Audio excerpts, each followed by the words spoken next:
Mr. Speaker.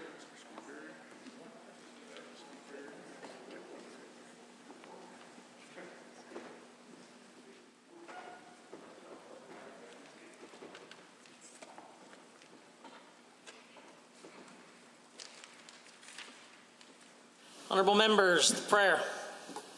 Lord, the God of righteousness and truth, grant to our Queen and to her government, to members of the Legislative Assembly and to all in positions of responsibility, the guidance of your Spirit.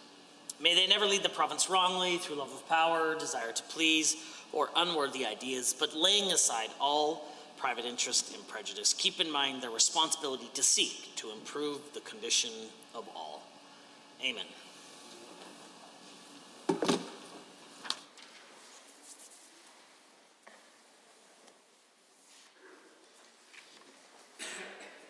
Introduction of visitors, introduction of guests, ministerial statements, member statements.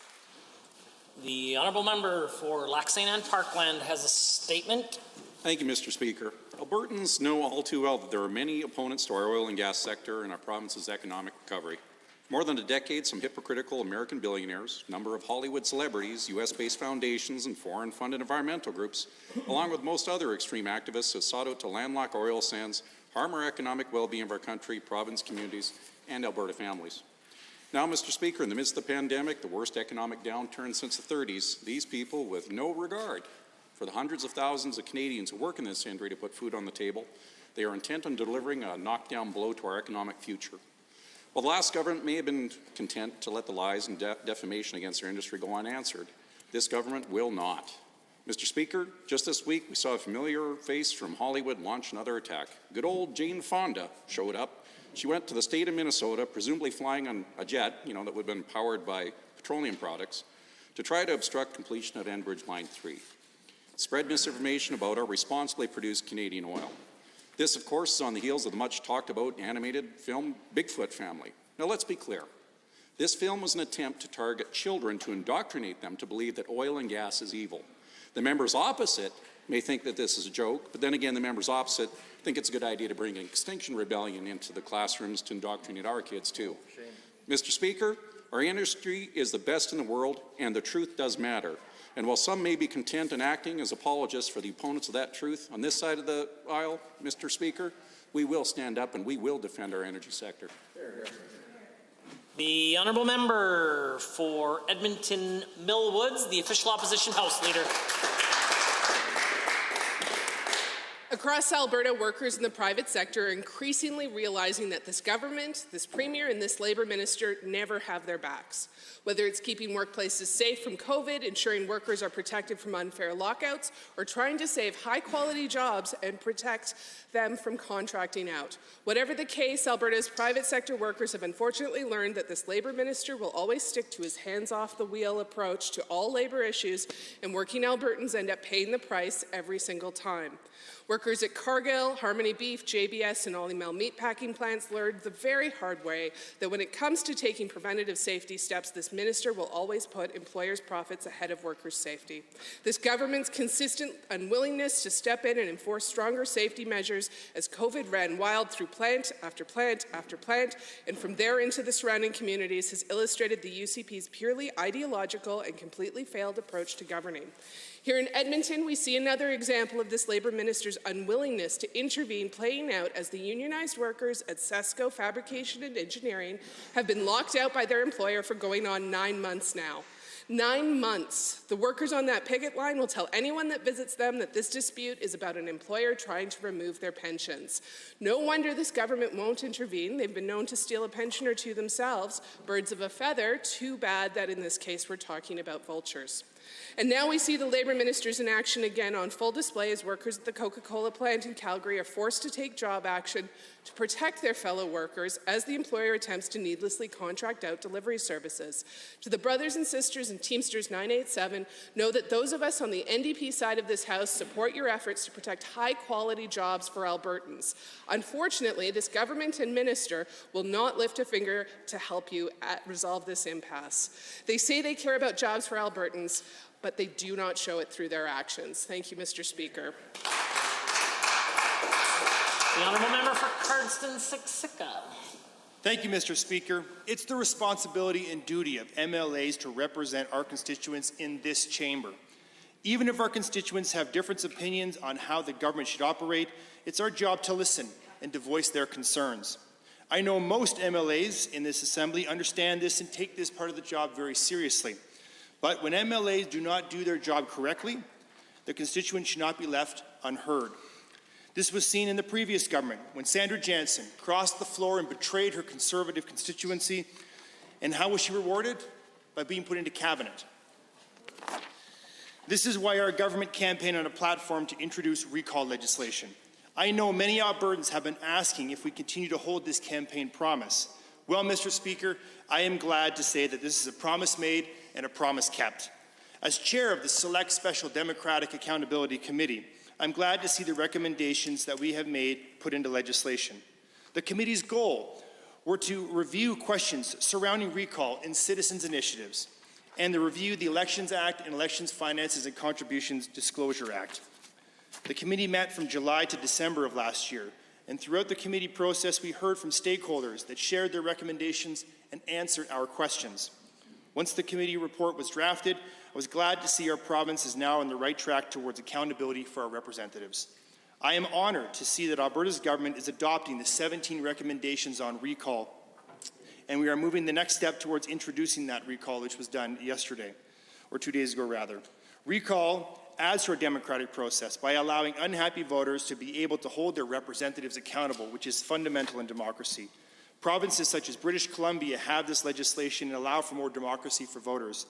Recall legislation adds to our democratic rights, and having it here in this province continues to make Alberta the land of the strong and the free. The honourable member for Edmonton Riverview. Thank you, Mr. Speaker. I met with members of the Canadian Cancer Survivor Network just last week. They wanted to share their new patient survey with me that looked at how COVID-19 has disrupted cancer care in Canada. As a cancer survivor myself, I know firsthand how important rapid diagnosis and treatment is. One of the most startling results identified in the report is the fact that 36% of cancer patients across Alberta chose to cancel, postpone, or avoid a healthcare service during the pandemic. This includes Albertan cancer patients avoiding booking an appointment with their doctor even when one is needed, choosing to cancel or postpone a lab test or diagnostic procedure, canceling visiting a hospital for cancer care, even avoiding going to the emergency room for symptoms related to their cancer. Clearly, Mr. Speaker, cancer patients remain in doubt about accessing health care services, and this can only lead to worse health outcomes for cancer patients all across Alberta. I, along with the Canadian Cancer Survivor Network, know that to save lives, action must be taken. Motivated by the more than 225,000 Canadians that are diagnosed with cancer each and every year, I hope to see all cancer patients and their caregivers vaccinated as soon as possible.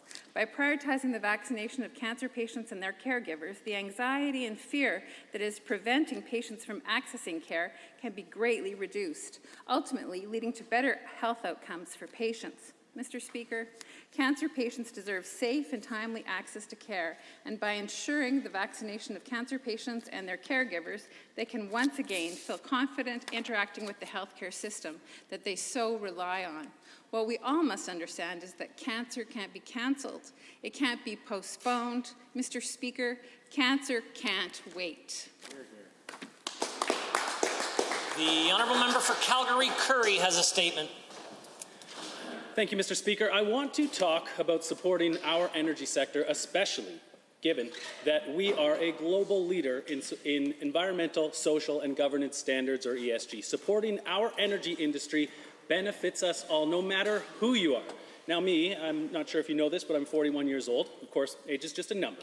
But in that time, I've had the opportunity to meet many folks from all walks of life and work in many industries. I've been a business owner, a lawyer, in finance, server at a restaurant, door-to-door sales.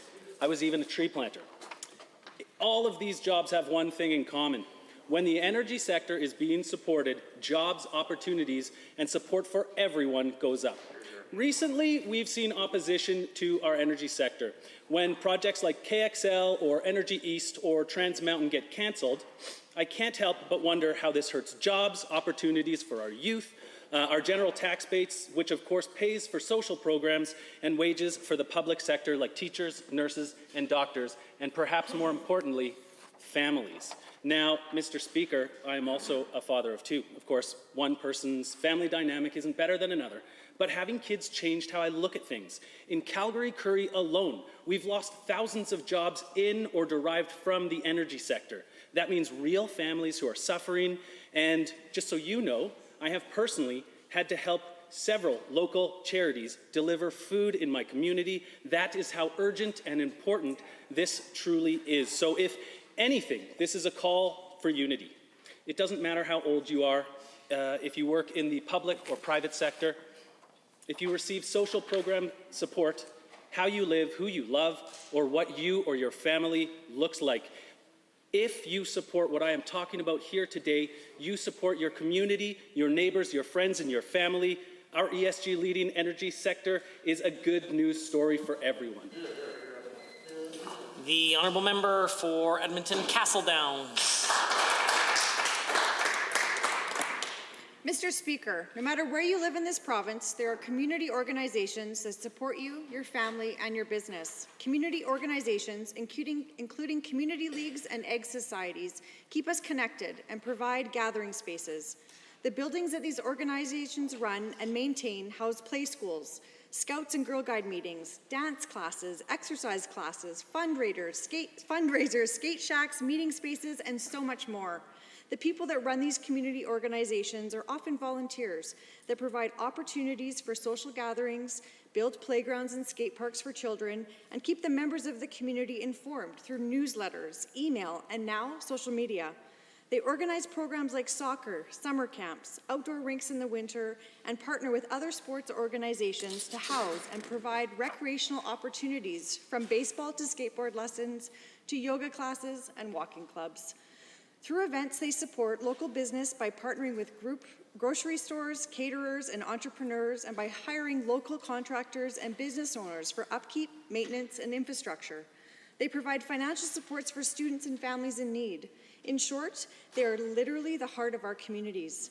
In Edmonton, the Edmonton Federation of Community Leagues has been working for almost a century to build and develop community and culture in every neighborhood in the city. In Calgary, the Federation of Calgary Communities has been doing the same for 60 years. In rural areas, the egg societies provide the community spaces and support for communities. Mr. Speaker, when we talk about civil society, it is these community organizations that often come to mind. And without ongoing government support in a time where they are losing revenues, we risk losing them all.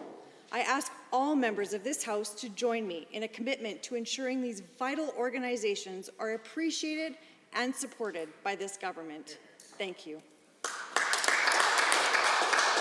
The honourable member for Airdrie East has a statement. Thank you, Mr. Speaker. As the MLA for Airdrie East, one of my top priorities is to protect the safety and lives of my constituents. In August 1982, David Shearing, now known as David Ennis, shot grandparents George and Edith Bentley and parents Bob and Jackie Johnson as they camped near Wells Gray Provincial Park. Ennis then kidnapped the Johnsons' 13 and 11-year-old daughters, Janet and Karen, who he then tortured and sexually assaulted for almost a week before murdering them. Ennis was eventually arrested and pled guilty to 6 counts of second-degree murder and was sentenced to life with no chance of parole for 25 years, which he has thankfully been denied now twice. Now, Ennis is once again eligible for full parole review, with his hearing before the Parole Board of Canada scheduled for July 2021.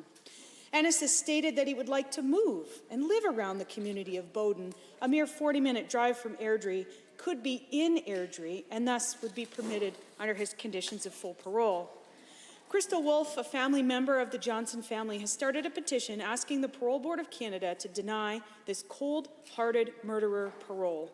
It now has over 72,000 signatures. Albertans elected a government that would ensure offenders, including parolees, would not be able to be re-victimized through an out-of-touch revolving door justice system. That's why we passed legislation denying dangerous offenders the ability to change their name and why the Alberta Parole Board was formed earlier this year. For the sake of protecting the families of Airdrie and surrounding area and to maintain our community's faith in Canada's justice system, I strongly urge the Parole Board of Canada to do the right thing and deny parole for Ennis. Last week, I mailed a letter to the Parole Board of Canada urging them to deny Ennis full parole. Please join me in that. This convicted criminal has destroyed the lives of so many, and his presence would pose a serious risk to the people of our province. The honourable member for Calgary-McCall. Thank you, Mr. Speaker. Last election, the Premier promised his multi-billion corporate handout would attract global investment and create 55,000 jobs. But we have seen the opposite. Before the pandemic even hit, investment fell, our economy tanked, and 50,000 jobs were lost. We saw companies like Encana pack up and leave Calgary, and any hope of diversification vanished as the UCP declared it a luxury. We saw tech companies leave while others crossed Calgary off their list of places to move to. Since then, we have seen the UCP fail to get Keystone XL built, leading to the loss of at least $1.3 billion in jobs. We have seen the purchase of Shaw that will lead to the loss of another head office in Calgary. And just yesterday, Cenovus announced the loss of 1,000 jobs in their second round of layoffs. And now, we have the second highest unemployment rate in the country.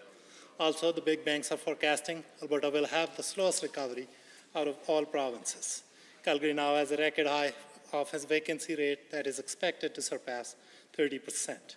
The finance minister has said it's not his problem to solve. It will take more than just positive thoughts to get Calgarians back to work and fill the office towers in Calgary. It will take a real plan that UCP is lacking. That's why Alberta NDP has started the Alberta Future Initiative, and I encourage all Albertans to visit albertafuture.ca to share their thoughts on how we can build an economic recovery for our province and for our city. Let's look past the Premier's ego and his failed economic policies. Thank you. Honourable member for Fort McMurray-Lac-La-Biche. Merci, Monsieur le Président. Merci officiellement reconnu comme le mois de la francophonie albertaine. Depuis l'époque où l'Alberta était connue sur le nom de Terre du Rupert, la langue et la culture française ont eu une grande influence sur la vie de notre province. Depuis les premiers pionniers jusqu'aux nouveaux arrivants venus d'ici et d'ailleurs, des francophones ont fait de l'Alberta leur chez-soi. Au sein de notre pays, l'Alberta habite une des populations francophones dont la croissance est la plus rapide et la diversité culturelle la plus grande. En Alberta, les membres de ces communautés dynamiques vivent, travaillent, apprennent et se divertissent en français. Que cette langue soit leur première langue ou qu'ils aient appris par choix.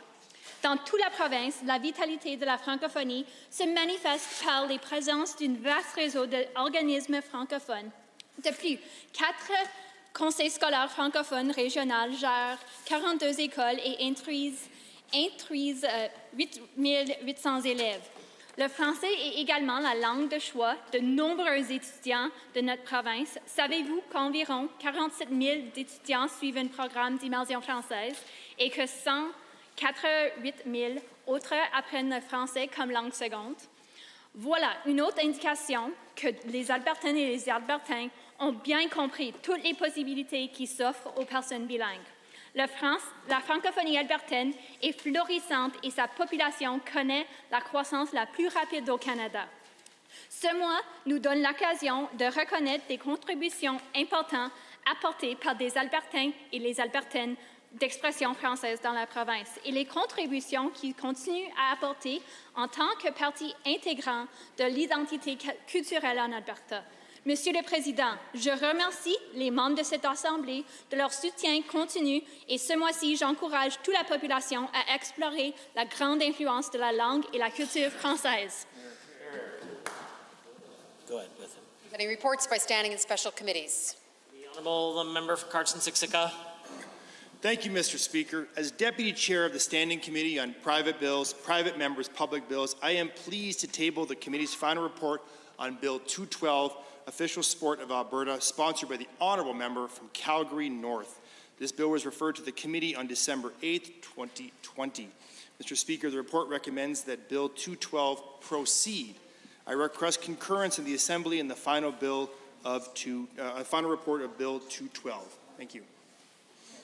Members, the motion for concurrence in the report of Bill 212, Official Sport of Alberta Act, is debatable pursuant to Standing Order 18.1b. Are there any members wishing to speak to concurrence? I see members wishing to speak to concurrence. That will take place on the next available Monday. Honourable members, the time is now 1:50 and it is oral question period. And the Leader of Her Majesty's Loyal Opposition has the call.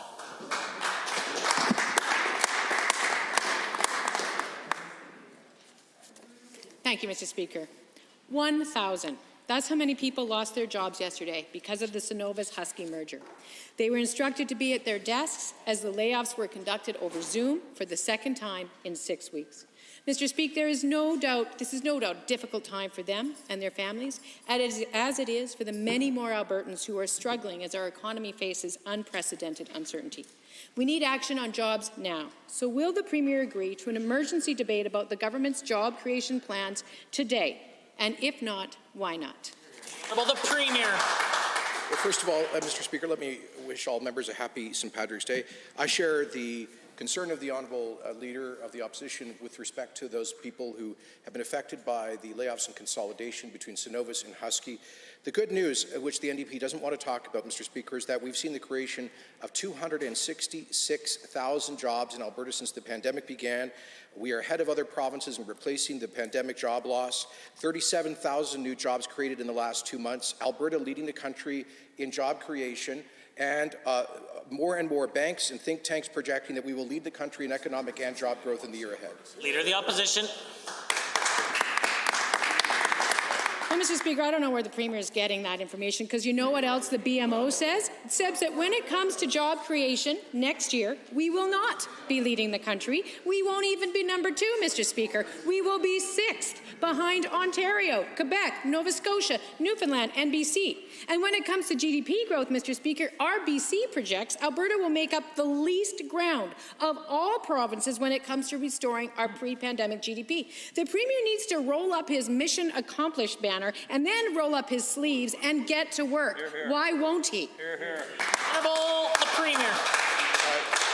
Mr. Speaker, thankfully I'm not getting this hard data from the NDP Research Bureau, which is all doom and gloom. I'm getting it from Statistics Canada, the Bank of Montreal, the Conference Board of Canada, the National Bank of Canada. Statistics Canada reported 17,000 jobs created in Alberta in February, 20,000 jobs created in January, higher job growth than in any other province, and partly because this province is more open than other provinces. The NDP wants us to put Alberta into a hard lockdown, which would put hundreds of thousands of people out of work. They're wrong to do so. The Leader of the Opposition. Wow. Well, Mr. Speaker, I was quoting the Bank of Montreal for the Premier's knowledge. Now, what the facts are is this. The Premier promised Albertans jobs. He lost 50,000 jobs before the pandemic. He lost a further 70,000 jobs during the pandemic. Last month, we lost 11,000 jobs in oil and gas, public administration, and manufacturing alone. We have the second highest unemployment rate in Canada, 240,000 people looking for work. Mr. Speaker, these aren't numbers. They are facts. They are also people waiting for the Premier to deliver. There's no jobs plan. When will we see one? The Premier. Mr. Speaker, it is true that she was fired as Premier because of the jobs crisis that her reckless anti-growth policies created. It's also true that we had the worst year in Alberta history in our energy sector last year, a sector that the NDP apparently wants to basically shut down. Mr. Speaker, 2 weeks ago, Infosys announced the creation of at least 500 new jobs, 200 created by mCloud in the tech sector, 70 jobs from Neo Financial, 50 from Adabotics, 200 from Jobber, 250 in Simid. These are just high-tech jobs in one city in what is the best year in forestry and agriculture as well in our province's history. The Honourable Leader of the Opposition for a second set of questions. Well, Mr. Speaker, in our last full year in government, we created 50,000 jobs. They lost 50,000. Check the data. Now, meanwhile, when it comes to facts, I love that the Premier has finally used the word 500, because today he claimed at the RMA that Infosys was bringing 2,000 jobs to Calgary, and he said that over and over. But the problem is, Mr. Speaker, it's not true. They themselves say that it's 500 jobs in Calgary and as many as 1,500 more in other parts of Canada. Mr. Speaker, this is good news, but how can we talk about jobs when the Premier keeps playing with the numbers? The Honourable the Premier. Well, I don't know, Mr. Speaker. Has she spoken to the CEO of Infosys? I have, and they're looking forward to 500 as a starting point, as they've said publicly, and to additional job creation from that. Just this week, we have had Rogers commit to 1,800 net new jobs, including 500 high-tech engineering, high-paying jobs to make Alberta a centre of excellence. Mr. Speaker, you know, the NDP keeps cheering against Alberta. That's the wrong thing to do. What do they want to do? They want to raise business taxes by 40%. They want to impose a carbon tax that, according to the Fraser Institute, will kill 31,000 jobs, and they want to lock down our economy. The Leader of the Opposition. Newsflash, Mr. Speaker, Albertans are already paying a carbon tax just to Justin Trudeau, not to us. Now, meanwhile, the fact is that this job strategy is all smoke and mirrors. Let's recap.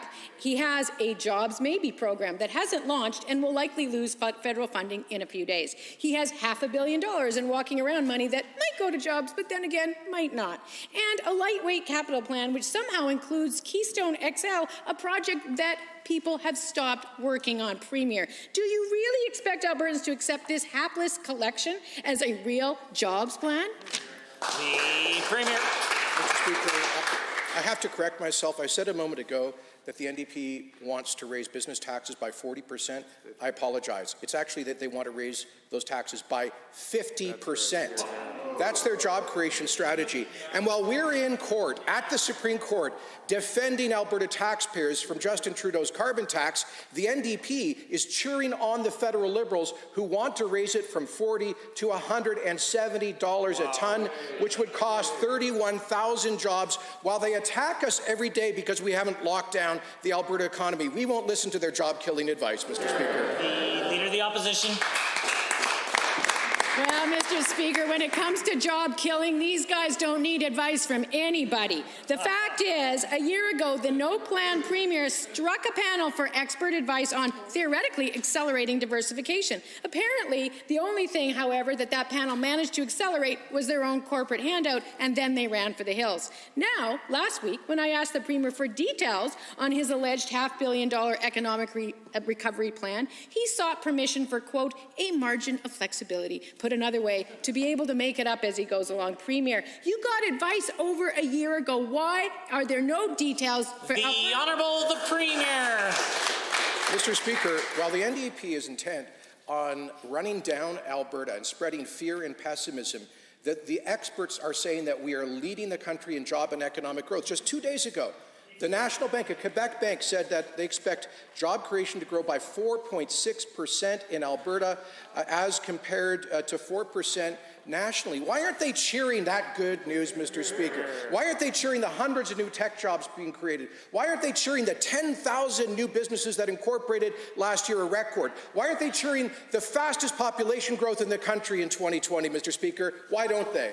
The Honourable Member for Calgary Mountain View has a question. Mr. Speaker, I was elected to represent Calgarians, and what they need right now is jobs. Yesterday in estimates, I asked the Minister of Energy about the 1,000 layoffs at Cenovus, and she went on at length about how effective the war room is and how everyone just needs to be more optimistic. To the Premier, my constituents can't feed their families with optimism. Do you have an actual plan to create jobs in downtown Calgary? If you do, will you table it today? The Honourable Speaker, if she wants to see about job creation in downtown Calgary, all she needs to do is pick up the newspaper and read about Infosys, hundreds of new jobs. Rogers wants to create hundreds of new jobs. All of these other tech companies, the best year in the history of venture capital in our province's history, and these past 2 months have been the best 2 months in the history of Alberta high tech and diversification. Mr. Speaker, why do they continue to argue against the momentum that experts say will have Alberta leading Canada in job growth in 2021? The order. The honourable member for Calgary Mountain View is the one with the call. Mr. Speaker, I'm not talking about profits for the rich. I'm talking about jobs for Calgarians. Yeah. I would like nothing better than for the UCP to be successful with their job plans, but we have yet to see evidence of that. The Premier has finally moved away from his absurd ESG considerations or simply a passing fad strategy, but we have yet to see any evidence of him changing course to create actual jobs. The War Room, the Allen Inquiry, these creations have embarrassed us, not helped us. To the Premier, will you defund the War Room, cut the overdue inquiry, and introduce an actual plan to create jobs today? The Premier. Mr. Speaker, since she's talking about the Canadian Energy Centre, which is operating on about a $3 million budget right now, clearly the reason she's annoyed by it is because they called out a French-Belgian production which depicts Canadian oil companies as wanting to kill children. Mr. Speaker, the NDP is defending that, Mr. Speaker, just as they are defending Justin Trudeau's effort to raise the carbon tax from $40 to $170.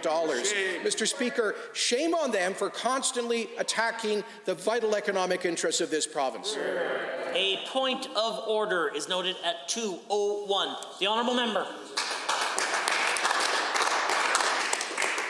More of the same, Mr. Speaker. The Premier isn't even willing to acknowledge he's failing. He won't even acknowledge the pain and suffering that we see in Calgary. That's right. Nearly 2 years ago, the Minister of Energy said she wasn't concerned that the multi-billion-dollar corporate handout hadn't created any jobs. Since then, we've lost tens of thousands of jobs.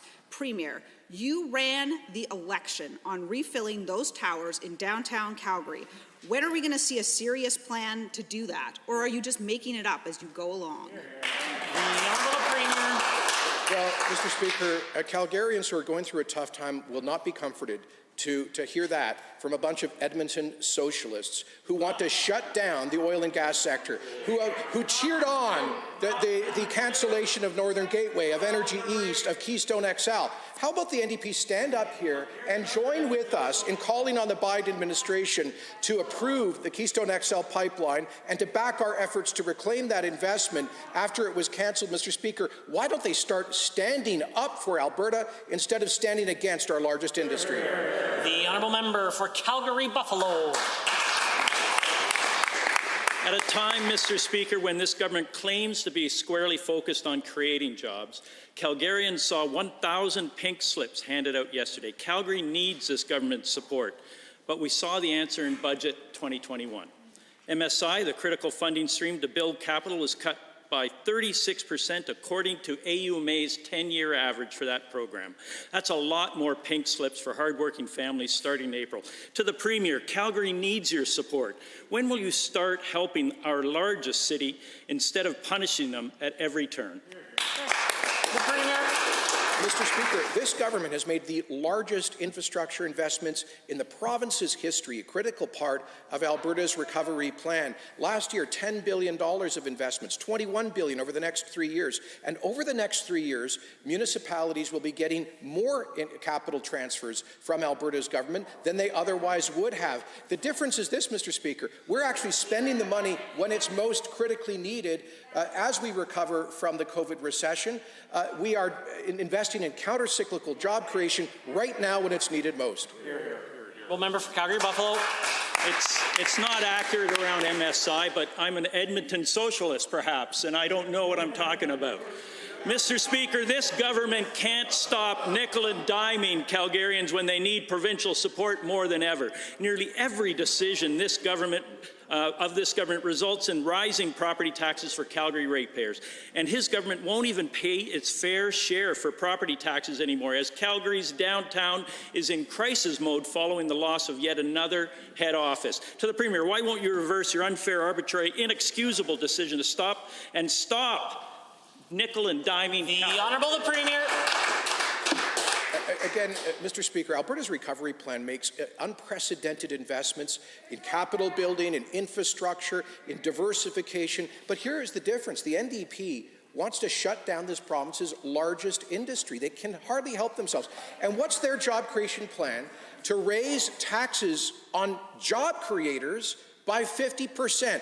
I know that for the NDP and their special interest friends, they only think that big government creates jobs, but Albertans understand we need a vital, growing private sector to do that. That's why we're attracting more investment to this province.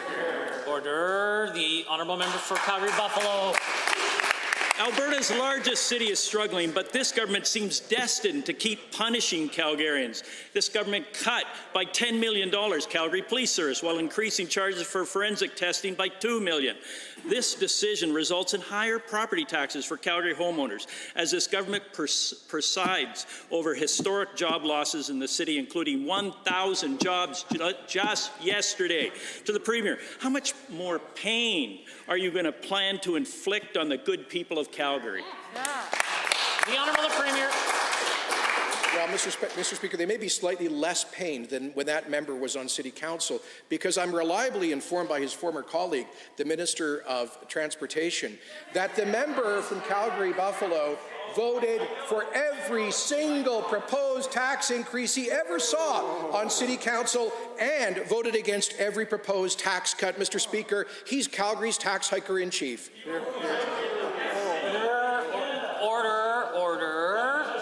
Order.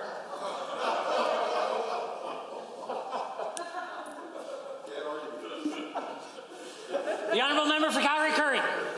Thank you, Mr. Speaker. It is no secret that on this side of the House, we are not fans of job-killing carbon taxes.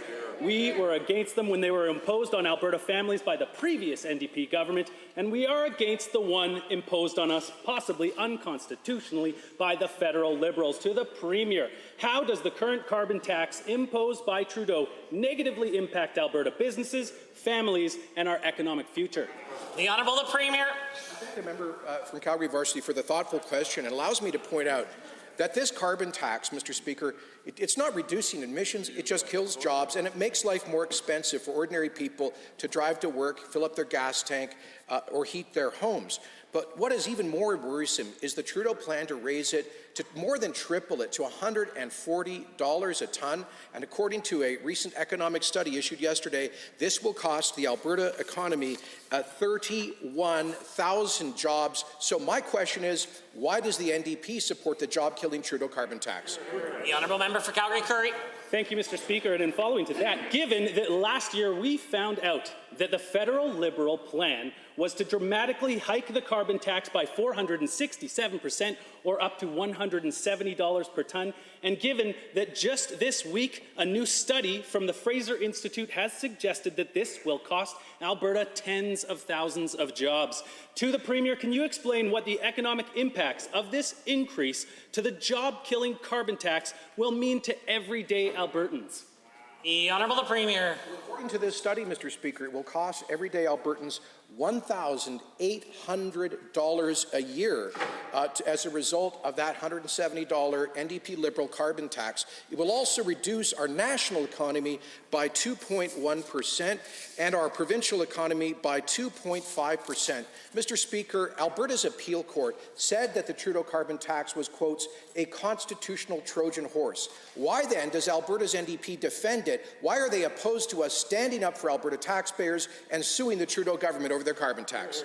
The honourable member. Thank you, Mr. Speaker, and allow me to build off that. Given that the federal carbon tax price hike will be devastating to Alberta families right across the province, making our government's legal challenge to the carbon tax even more critical, and given that this tax has been called a constitutional Trojan horse by the Alberta Court of Appeal, it therefore threatens Alberta's provincial jurisdiction over resources and environmental regulation. To the Premier, can you update this House on Alberta's critical fight against the Trudeau carbon tax, please?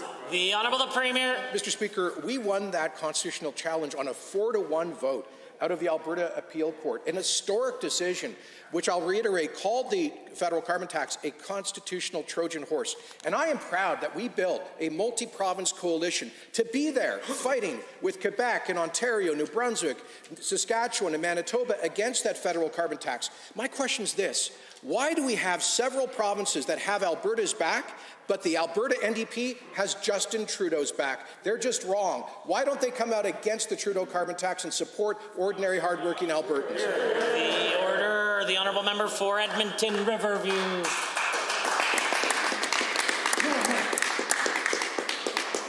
Mr. Speaker, residents of 5 Central Alberta seniors living facilities are still waiting to receive their COVID-19 vaccinations, including 2 that are now experiencing COVID-19 outbreaks. It's been reported that residents were not included when AHS initially prioritized vaccine rollout for continuing care residents and staff, and instead were added to phase 1 of the vaccine rollout when eligibility expanded to Albertans over the age of 75. Will the minister explain this massive failure to in the vaccine rollout to seniors that this government promised they would protect? The Honourable Minister of Health has risen. Thank you, Mr. Speaker. And as we started with Phase 1A, we began to provide vaccines to those who are in long-term care and designated supported living. Then those in 1B was going to be expanded to the 230,000 Albertans who were 75 and older. And as AHS and our community partners continue to provide vaccines as quickly as we get them, let's remind the members opposite, Mr. Speaker, as well as all Albertans, we're only able to provide vaccines to Albertans for the vaccines that we receive from the federal government. And of course, we want to get vaccines in the arms of more Albertans more quickly, but we are limited by what we receive from the Trudeau government. The honourable member. Given that both sites of the COVID-19 outbreaks, Parkvale Lodge and Piper Creek Lodge in Red Deer, have gone the whole year without any COVID-19 cases in their facilities, and given that the director of the lodges, including the Sylvan Lake Seniors Lodge, where they are still waiting for vaccines, said this wait is very frustrating as they were promised immunizations for residents in late February. And given that the vaccine dates were cancelled for residents of these facilities, will the minister explain to residents and their families why this government has completely left them behind and put their lives at risk? Minister of Health. Mr. Speaker, that's fear-mongering, and I'm very happy to be able to correct the member, Mr. Speaker. Yes, there were vaccines that we were promised in February that didn't arrive because the Trudeau government did not give them to this province in February. And it was unfortunate, Mr. Speaker, but we are able to get the vaccines to Albertans as quickly as we receive them. We look forward to members opposite supporting us and calling on the Trudeau government and getting us more vaccines more quickly. Well, member for Edmonton Riverview. Given that residents in the facilities who test positive for COVID-19 must wait even longer to be immunized because they contracted the virus due to this government's negligence, and given that one of the lodges expected AHS to arrive with vaccines on March 5th and then on March 11th, and that just didn't happen, and given that this government still can't give these residents an answer on timing and can only tell them that the vaccine is subject to availability, will this minister admit that they have failed to protect seniors and give residents a confirmed date for their immunizations? The Honourable Minister of Health. What we see, Mr. Speaker, is unfortunately the NDP covering for the Trudeau government and covering for them failing to provide the vaccines to this province and other provinces all throughout February, pulling the rug out from the provinces and the vaccines that we were promised to receive in February, not getting them, and continuing to not get to the proper allotment tables for the Pfizer vaccine, the Moderna vaccine, and the Johnson & Johnson and AstraZeneca vaccines throughout Q2. It's unfortunate. We look forward to the members opposite supporting this province and calling on the Trudeau government to get us the vaccines we need for Albertans. The honourable member for Edmonton Northwest. Thank you, Mr. Speaker. This morning I was in estimates on the budget for advanced education. I, like many Albertans, were looking forward to hearing answers from the Minister on how students in our post-secondary system are supposed to handle nearly a $700 million worth of cuts since this UCP government took office. Instead, the Minister offered up some sort of tale of how he is relieving these schools of the burdens that were holding them back. Wow. Minister, can you explain to Alberta students and faculty how cutting nearly $700 million in funding somehow eases their burdens? Hear, hear. The Honourable Minister of Community and Social Services. Mr. Speaker, as recipients of Alberta taxpayer dollars, we owe it to Albertans to ensure that their money is being spent effectively and efficiently to protect lives and livelihoods in our province. Since 2019, advanced education has worked to better align post-secondary education funding in Alberta with other provinces and to ensure that institutions are operating efficiently and in the best interest of supporting student achievement. Member for Edmonton Northwest. Well, Mr. Speaker, given that students, these ones that the minister said that were easing their burden somehow, are now facing tuition hikes up to 21% in 3 years. Given that student debt is skyrocketing, highest in Canada, as a result of this, all these new interest rates being imposed on the loans, they're being forced to draw at record levels. Minister, again, how is stacking tens of thousands of dollars in debt on Alberta students helping to ease their burden? Do you understand even what that burden means to our students? The Honourable Minister of Community and Social Services. Mr. Speaker, tuition in Alberta remains below Ontario and below the national average. Tuition revenue is vital for post-secondary institutions. Without tuition increases, they will not be able to maintain the quality of education and services that are provided to students. Order. The Honourable Member for Edmonton Northwest, the only one with the call. Thank you. Well, given, Mr. Speaker, that the University of Alberta, University of Lethbridge, University of Calgary have been asked to absorb the lion's share of the cuts to post-secondary this year, even while their enrollment is growing, the two of these three institutions constitute a third of the very top research universities in Canada. Not for long, Mr. Speaker, with massive cuts like these. And given that the minister has brushed off my questions about these devastating cuts this morning, I figured I would try one more time with more Albertans watching. Minister, how many student spaces and jobs will be cut at the University of Alberta, University of Calgary, and the University of Lethbridge? The Honourable Member for Community and Social Services. Mr. Speaker, I can tell you that PSI grant allocations have been reduced differentially to bring per-student funding more in line with comparator institutions. Funding should be provided through a fair and evidence-based formula that takes into account the unique needs of our institutions, and I know that the Minister is liaising actively with institutions. Order, order. The opposition had had their opportunity. It's now time for Lesser Slave Lake. Mr. Speaker, for many across Alberta, spring is a season of relaxation and savoring much warmer weather. To many who live in northern Alberta, spring does not just bring nicer weather, but also the beginning of wildfire season and all the challenges that combating such fires bring. To the Honourable Minister of Agriculture and Forestry, what changes have been made since the last wildfire season under your mandate to better protect Albertans and their property from potential wildfires? The Honourable the Government House Leader has risen. Well, Mr. Speaker, Alberta Wildfire continues to review and look for ways to improve the way that we fight fires.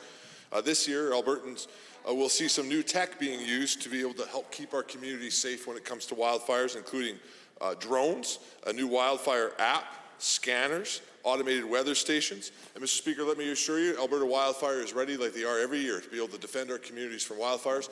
And last year, Mr. Speaker, 99% of fires in our province were put out by 10 o'clock a.m. the next day, and we thank the hardworking folks at Alberta Wildfire for their hard work. The Honourable Member for Lesser Slave Lake. Thank you. Mr. Speaker, given that there is a tangible link between effective forest management practices and reduced wildfire risks, and given that northern Alberta this year is projected to have a drier than average wildfire season, which precipitates more wildfire risks, can the Honourable Minister comment as to any new sustainable and effective forestry management strategies being employed this year to reduce risks for Albertans? The Honourable the Minister of Environment and Parks. Mr. Speaker, by using sustainable forest management practices, foresters are improving the health of our forests, which at the same time reduces the risk of wildfire. This includes focusing strategically on older trees, which directly supports wildfire risk reduction. And last year, our forestry industry planted more than 100 million trees, Mr. Speaker, ensuring that our forests are there for Albertans to enjoy for generations to come. Member for Lesser Slave Lake.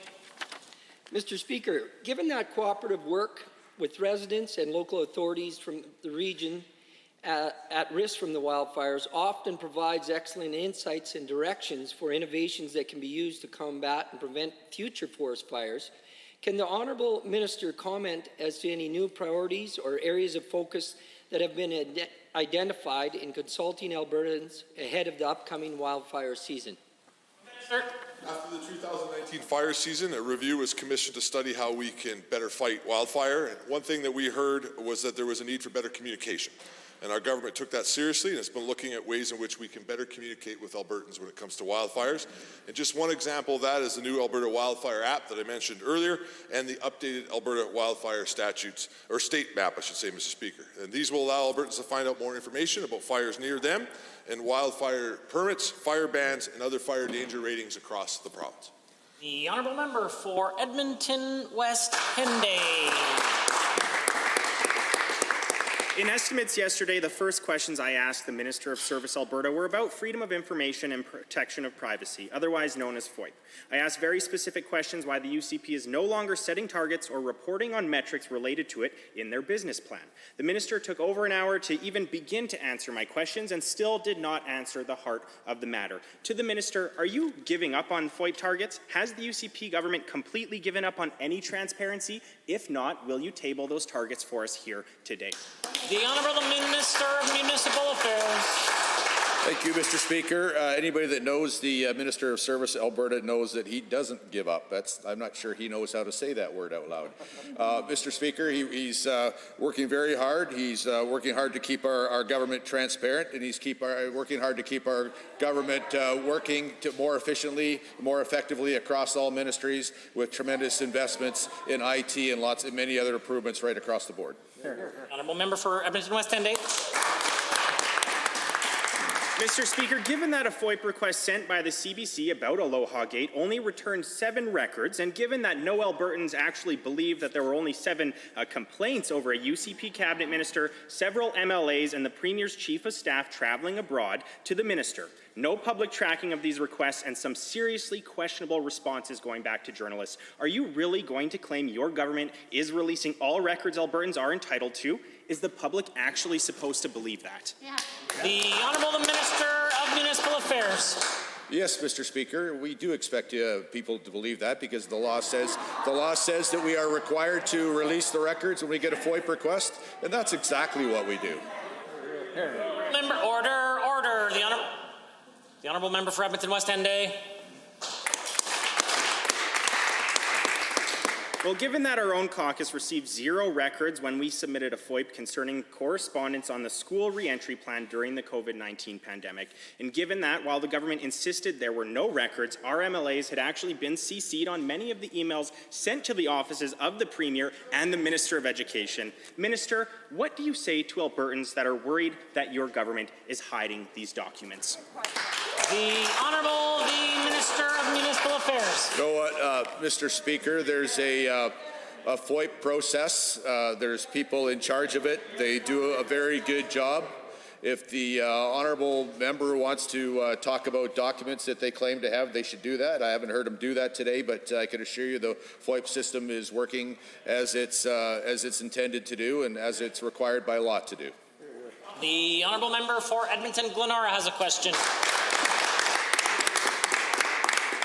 Mr. Speaker, the government is failing Alberta teachers and students when it comes to the new curriculum. The latest in a long list of terrible decisions is the decision not to properly fund the rollout of the curriculum.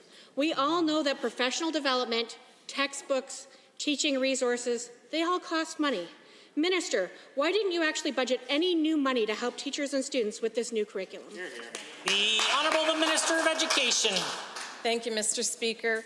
And before I answer this question, I just want to take a moment to acknowledge that 2 days ago we had a terrible tragedy that occurred in one of our schools. In fact, one of our very special students, one of our high school students, was killed in one of our schools. And this is just unspeakable. As a mother, as a parent, I just can't imagine this type of loss. And so to the family, to the friends, to the school division that is grieving so deeply, I just want to extend all of our hearts, our prayers, and our thoughts. May God bless them all. The honourable member.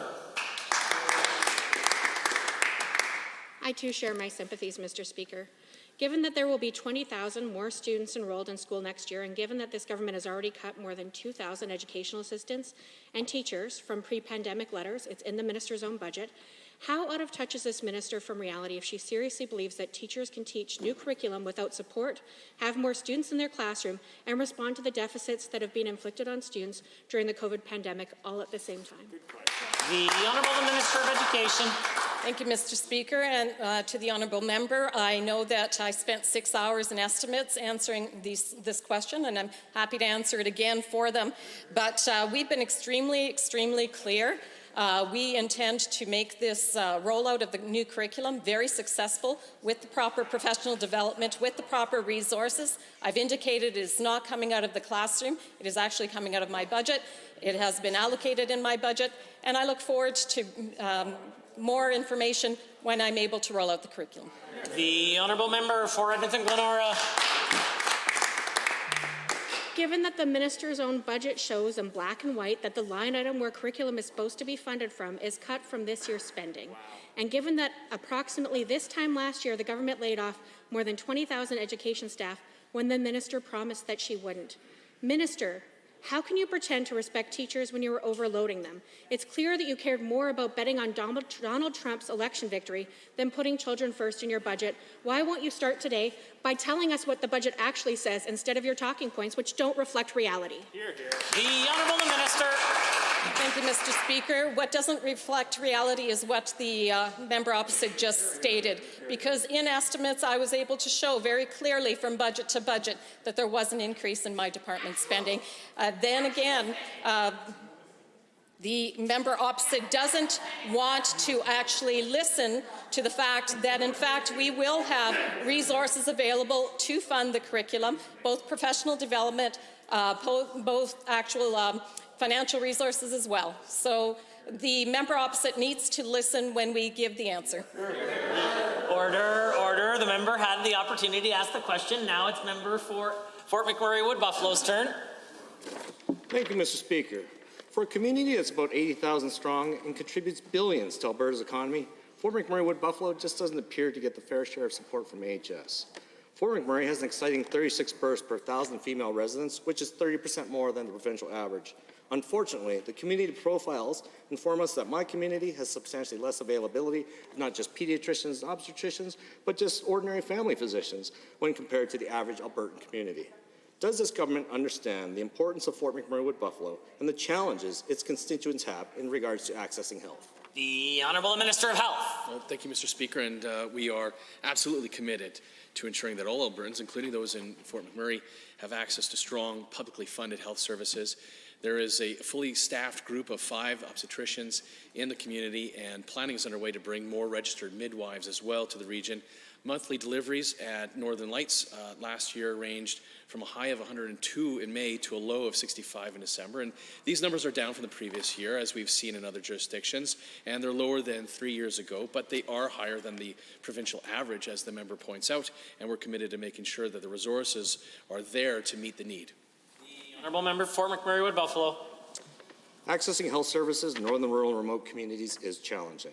It is given, Mr. Speaker, that recruiting professionals is one of the reasons why citizens of my community have to travel approximately 56,000 times annually to attend ambulatory care services and see specialists in Edmonton, according to the community profiles for Fort McMurray and Wood Buffalo. What is AHS doing to strengthen recruitment of health professionals and retain these highly sought-after people in this northern, rural, and remote community? The Honourable Minister Thank you, Mr. Speaker. And AHS is always working to address physician and staffing needs and ensuring appropriate access to health services. And this includes aggressively pursuing both Canadian and internationally trained physicians, reassessing the current locum situation for recruitment opportunities, easing administrative burdens, and as well increasing the collaboration between zones. And the competition to hire qualified professionals is a national one, it's an international one, and AHS continues to recruit for vacant positions and to find new innovative solutions to attract skilled providers. The Honourable Member Fort McMurray Wood Buffalo. Mr. Speaker, it is given that the ultimate indicator that Fort McMurray is neglected is that we've been gifted with only one pharmacy offering COVID vaccinations for the almost 80,000 residents, while other communities within the province, with a fraction of the population, have multiple pharmacies offering this service. And given that our province desperately needs this region to continue to work in order to provide billions to our provincial coffers, what can this ministry do to influence AHS to provide more support for this rural and northern community? The Honourable Minister of Health. Well, thank you, Mr. Speaker. And well, we're working to get vaccines in the arms of Albertans as quickly as we receive them. And there's a vaccination clinic on Wolverine Drive. It can do more than 350 shots per day. It's open 7 days a week. Eligible folks can book online or call 811 HealthLink to make an appointment. And as we expand to offer vaccination to more Albertans, AHS will be moving the clinic to McDonald Island Park Curling Rink, and that will expand access to a total of 9,000 vaccines per week, or 1,285 daily. The Honourable Member for Castle Downs. Mr. Speaker, one of the sectors hit hardest by COVID-19 has been entertainment, particularly live performances. The organizers of these vital events that would normally be ramping up for summer were told by this government that they would have clear information and guidelines by the end of February. Yet, recently the Premier indicated that there was nothing ready to go and is pinning his hopes on being in a better situation in June. To the Minister of Culture, this uncertainty is costing festivals money with every passing day. When will your government provide guidance to these organizations? Good question.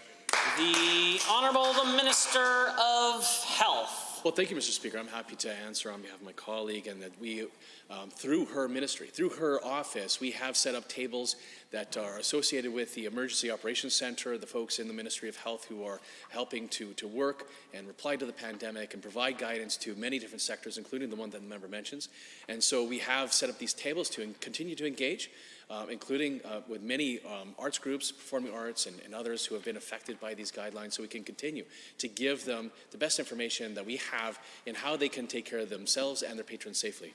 The Honourable Member for Edmonton Castle Downs.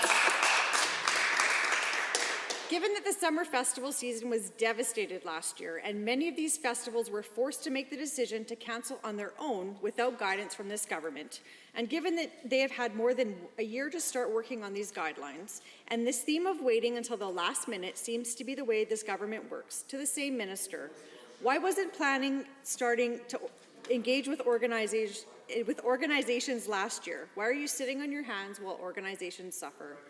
The Honourable Minister of Health. Speaker, nothing could be further from the truth. And as we know, every country is going through this, every jurisdiction is going through trying to respond to the pandemic as quickly as we can. And that includes starting, as I said, through engagement tables that the Minister of Culture has already set up to make sure there's a direct link with the people in the Emergency Operations Center, to work with people who organize summer festivals so that they can understand what's going to be available if and when we are able to get to step 4 and give them proper guidance. And a lot of it's going to have to do with the guidance related to crowd flow and crowd control, and making sure that the patrons of these festivals can have their health. The Honourable Member. Given that this government seems to be leaving everything to the last minute, and we have yet to see a successful and smooth support program from this government related to COVID supports, and given that these consistent failures are negatively impacting jobs, lives, and livelihoods throughout the province, and these festivals and events are vital to a strong economic recovery, and that without clear guidance, we risk losing many of these events. To the same minister, will you provide us today a date when guidelines will be released, or like the Alberta Jobs Now program, are these promised guidelines a fairy tale? The Honourable Minister of Jobs, the Economy and Innovation has risen. Thank you, Mr. Speaker. And I just want to highlight some of the successes dealing with the pandemic, Mr. Speaker, and particularly as it relates to the events industry, Mr. Speaker. We look at the bubble that we created for hockey, Mr. Speaker. We have curling bubbles. You take a look at the arts, Mr. Speaker. You talk about the creative arts and film and television, Mr. Speaker. We are on track for a record year in film and television in the midst of a pandemic. Our best year in over 20 years, Mr. Speaker. Better than any year under the NDP, Mr. Speaker, during a pandemic. That's to the credit of our health teams working with industry to make sure our creative industries have the support they need to do their jobs. The Honourable Member for St. Albert has a question. Ministers have bragged extensively about their commitment to civil society, but this government's decision around the Premier's Council on Charities and Civil Society shows exactly how little this Premier and government understand the needs of Albertans. There are only 5 women on the panel out of 15, and none of those members seem to have any visible ties to the disability community they'll be serving. Minister, why does this panel not reflect the people they will be serving? Do you think that women and Albertans with disabilities are not able to contribute? The Honourable Minister of Community and Social Services. Mr. Speaker, first let me start off by saying that I'm very proud of the work that the Premier's Council on Charities and Civil Society has done. They put out this tremendous report that talks about the priorities of government as we navigate through the pandemic and move towards recovery. The Council has a very distinguished background. The members are very valued in terms of the advice and feedback they provide to government, and I'm looking forward to working with them as time goes by. The Honourable Member for St. Albert. Given that the lack of transparency is something that we've come to expect from this government, and given that the Premier's Civil Society Council is required to disclose compensation twice a year and has yet failed to do so, and given that the Council has responsibility for millions of dollars in spending decisions with no documentation of work done or funds assigned, Minister, this Council reads more of like a slush fund than a team here to support Albertans. Will you commit to tabling all compensation from this Council today in this House and any and all work they've done to date? Thank you. The Honourable Minister of Community and Social Services. Speaker, I strongly object to the characterization of this fine council by the member opposite. The obligation to disclose happens this year in June of 2021, and that disclosure will be made. And this council is not responsible for any spending decisions. Their only responsibility is to help provide advice and feedback to government, which they are doing.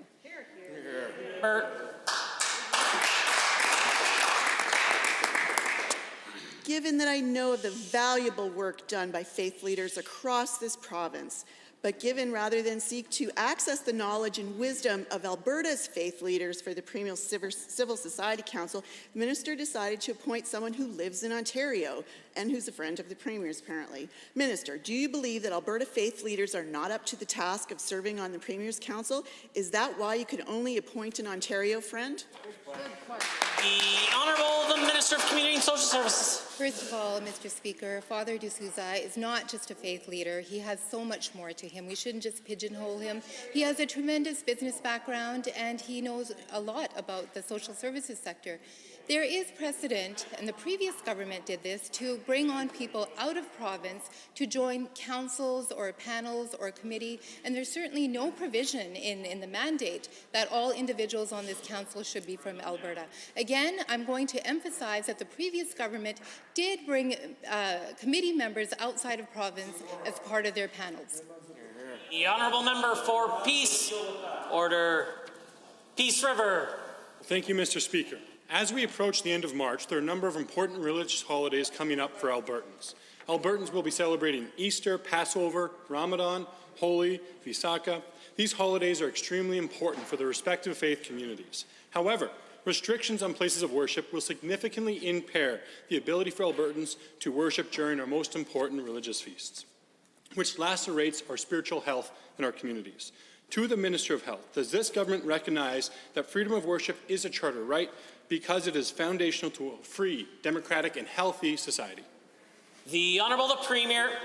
Thank you. Mr. Speaker, I'd like to thank the member for Peace River, the very thoughtful and important question. And as he will know, I have said publicly how painful it has been to impair this fundamental charter-protected freedom of religion, of which freedom of worship and congregational worship are obviously an essential part.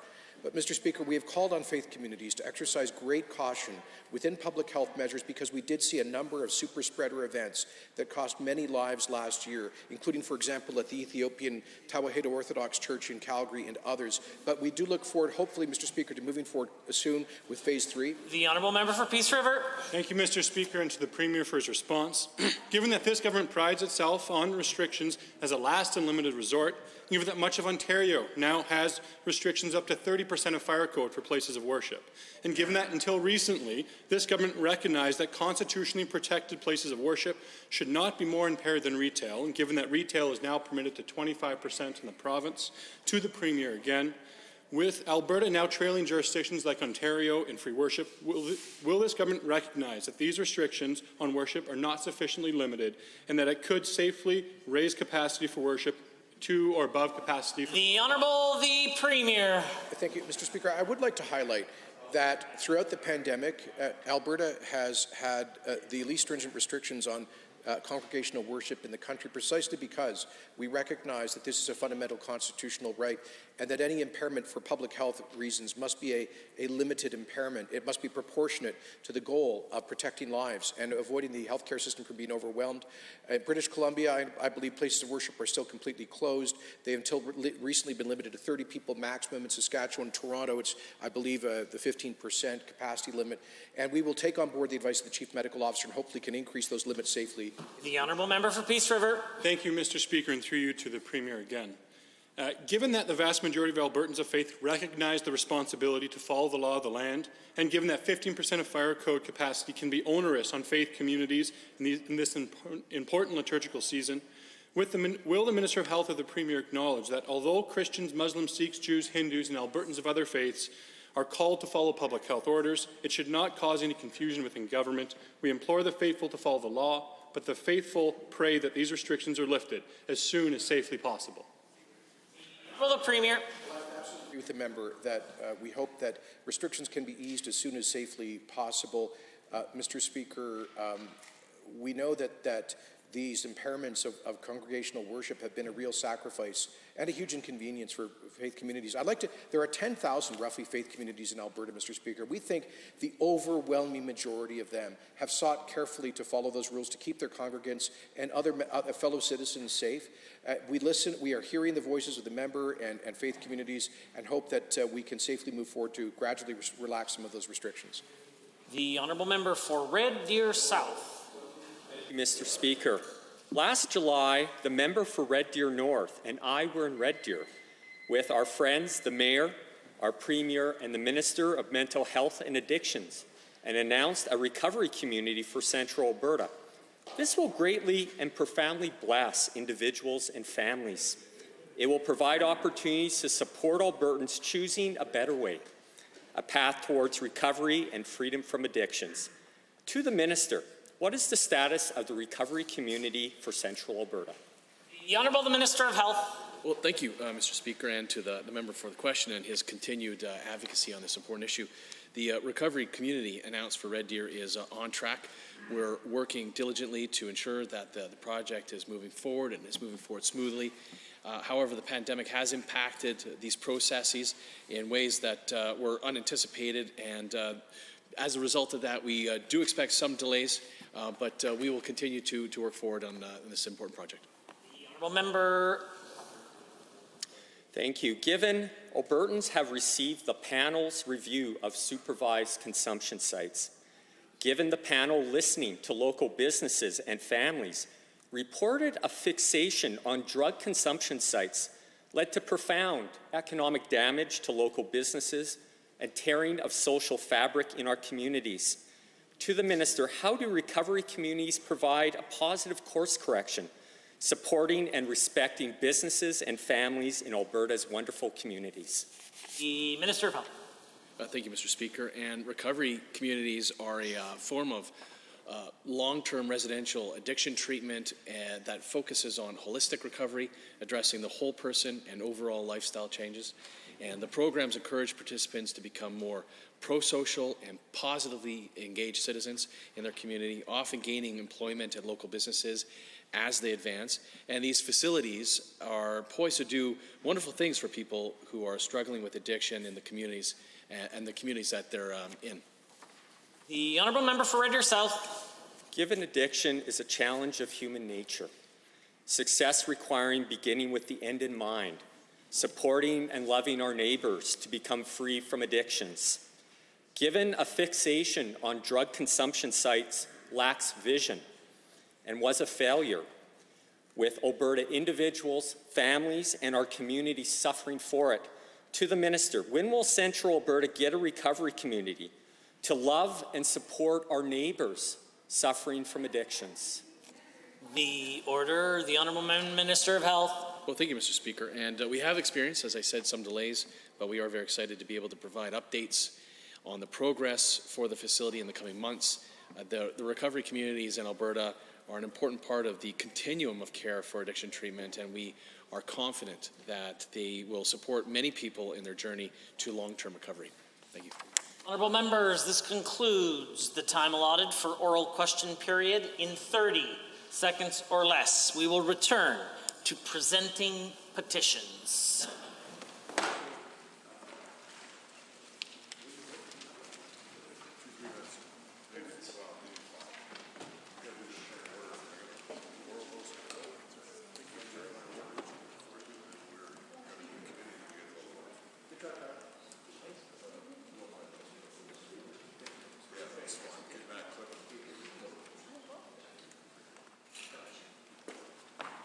Presenting petitions. Notices of motions. The Honourable, the Government House Leader, followed by Calgary Mountain View. Thank you, Mr. Speaker. I rise to give oral notice of Bill 61, the Vital Statistics Amendment Act 2021, sponsored by the Honourable the Minister of Service Alberta. The Honourable Member for Calgary Mountain View. Thank you, Mr. Speaker. I rise to give notice that at the appropriate time, I intend to move the following motion.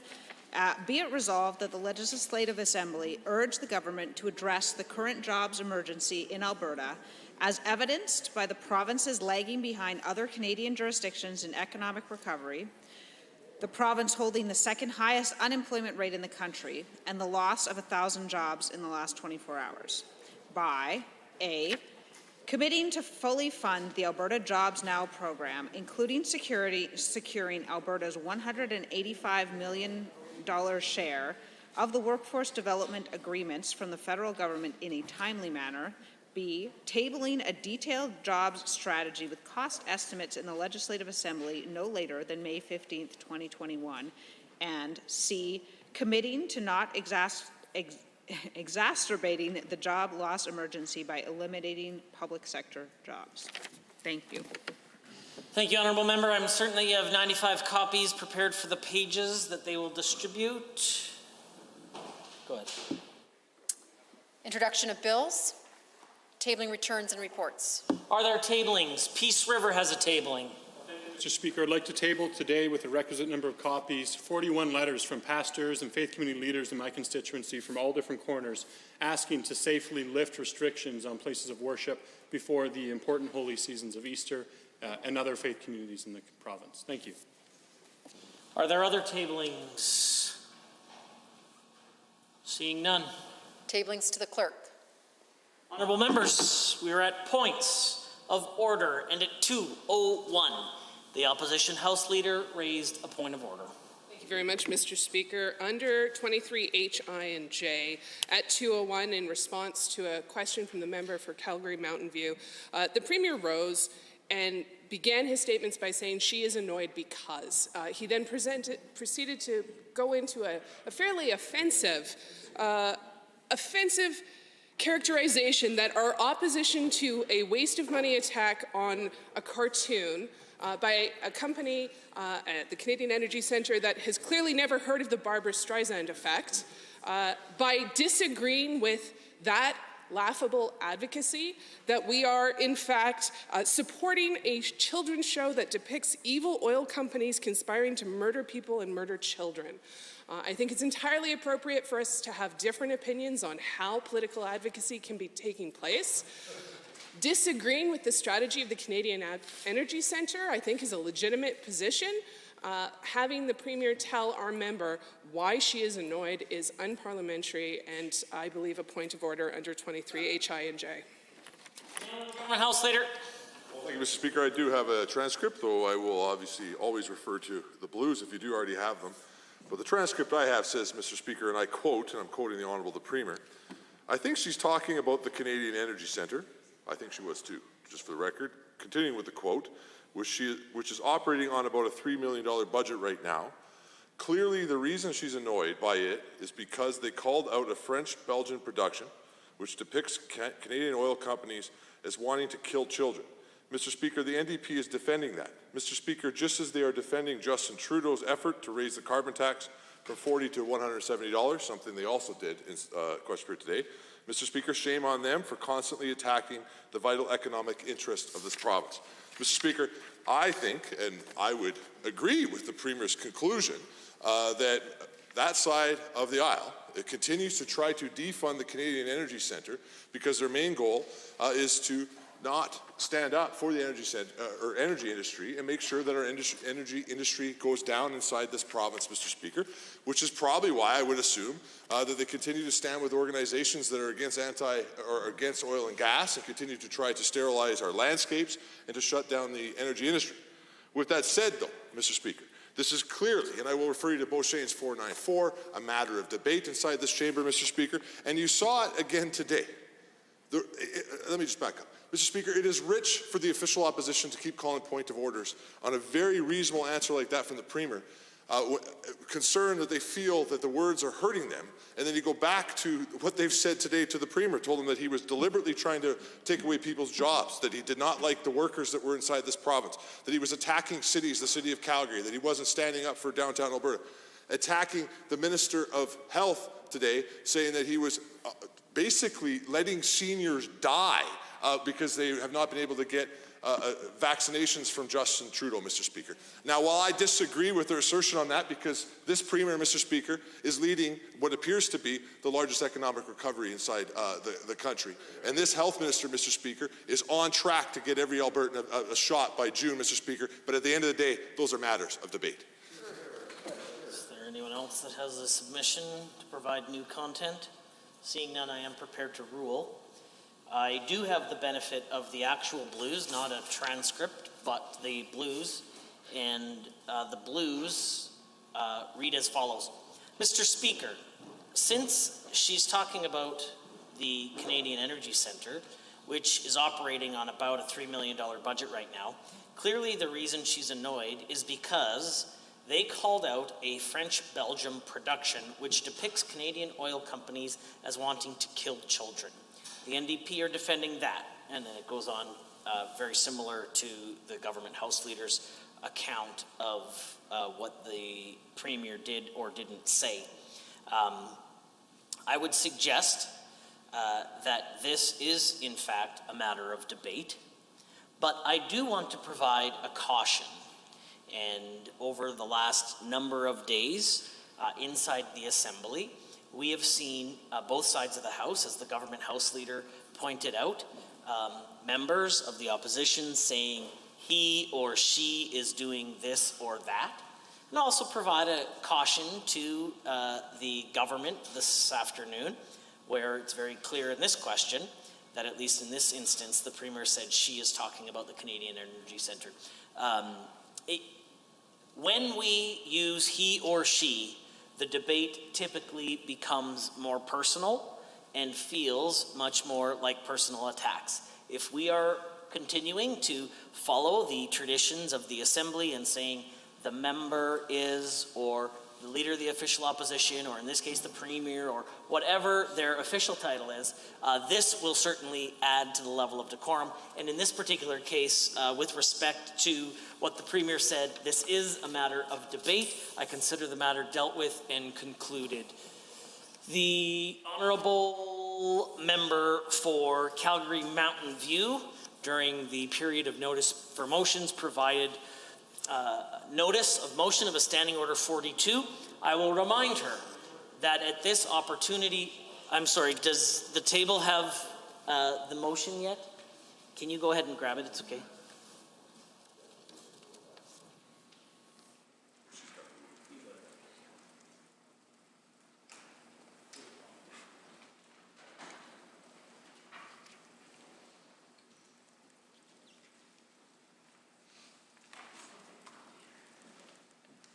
The Honourable Member for Calgary Mountain View provided notice, and then if you can deliver one to the Government House Leader at this time as well. You can go ahead. Provided notice of a standing order 42. I would remind the member that this opportunity to speak is to speak to the urgency of the issue, not to debate the issue at hand. The Honourable Member. Thank you, Mr. Speaker. As I've read it into the record already once, I will not do so again. So first, pursuant to Standing Order 42, I've provided members of this Assembly with the appropriate number of copies. While a motion under Section 42 does not require notice, I understand that my office provided advance notice to the Speaker of my intention to introduce this motion under the appropriate standing order per the Speaker's memo. So why is this urgent? The provisions of Standing Order 42 is to provide all members of the Assembly, the opportunity to ensure we address matters that are of importance to constituents that are debated and addressed in this House. Mr. Speaker, this is urgent because every Alberta family will tell you that a strategy for jobs is urgent in this province at this time. Yesterday, we learned that another 1,000 Albertans in Calgary were given pink slips. Their jobs lost, while the energy minister responsible for the industry talked about the optimistic future. Steady mortgage-paying jobs are the most urgent priority of Calgarians and Albertans. Over the past few weeks, the members of this Assembly have been debating Budget 2021. After many months to plan for recovery, this budget has no plan to address the second highest unemployment rate in the country. Worse, the government is leaving money on the table. Yesterday, we learned that it was dragging its feet and putting $62 million in federal support at risk. That money goes away, Mr. Speaker, in 10 business days, which is why it is urgent that we discuss it now. This motion is needed today because shortly the Assembly will vote on the estimates for budget. It will decide whether to approve the plan that has no plan for jobs, the plan that will put Albertans dead last in recovery. Mr. Speaker, we are in a crisis. 240,000 Albertans are looking for work, and that number is growing. With that, Mr. Speaker, I will take my space. Honourable members, you will all be aware that notice of motion for a Standing Order 42 is a request for unanimous consent to proceed immediately to the motion as proposed by the Honourable Member for Calgary Mountain View, setting aside the business for the day. I will ask only one question. Is there anyone opposed to providing unanimous consent? If so, indicate so now. No. Unanimous consent is not granted. As such, we are at orders of the day, orders du jour. Committee of Supply.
saved every buck you ever made.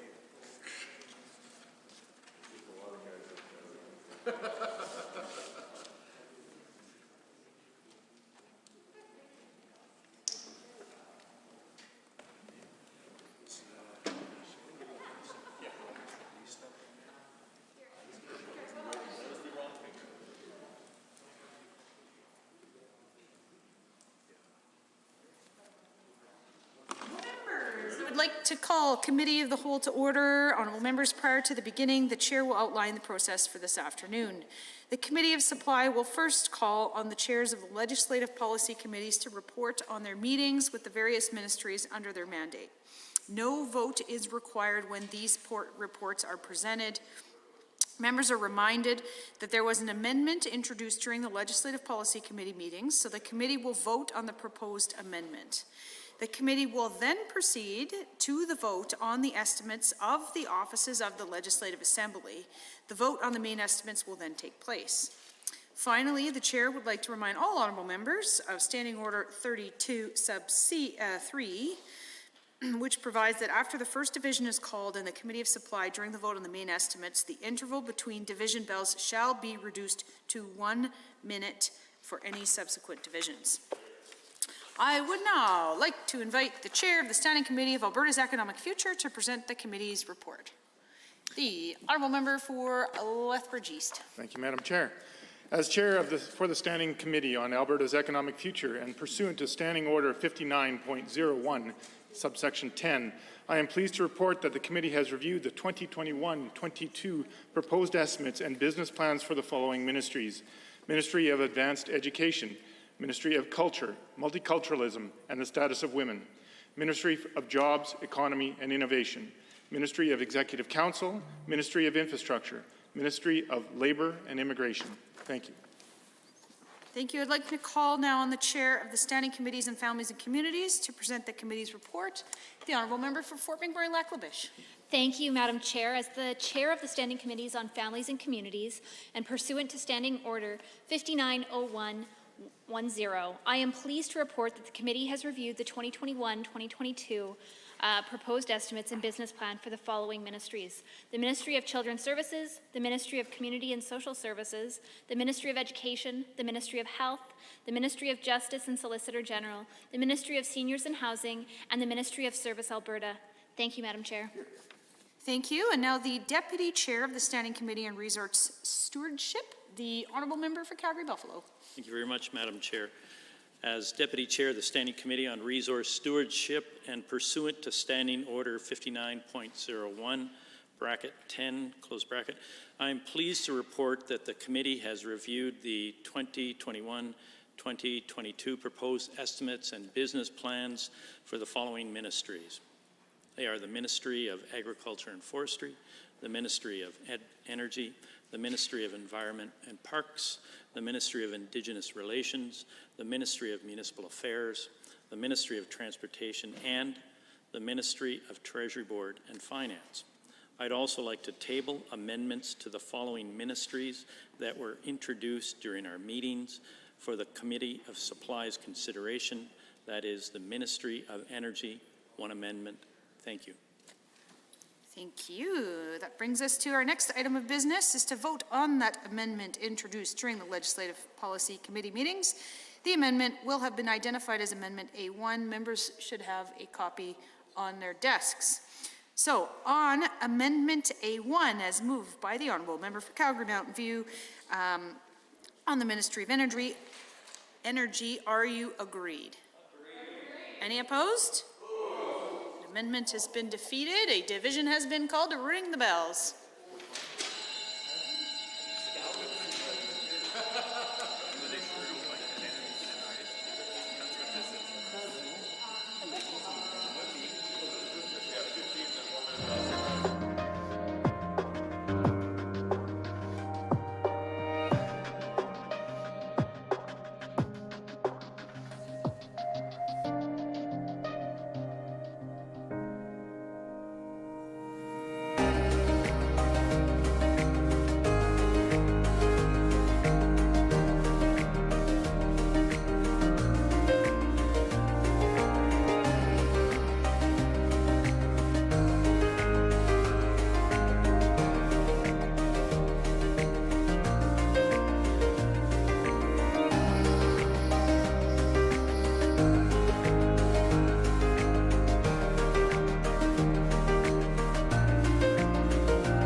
Honourable members, a division has been called on Amendment A1. All those in favour of the amendment, please stand.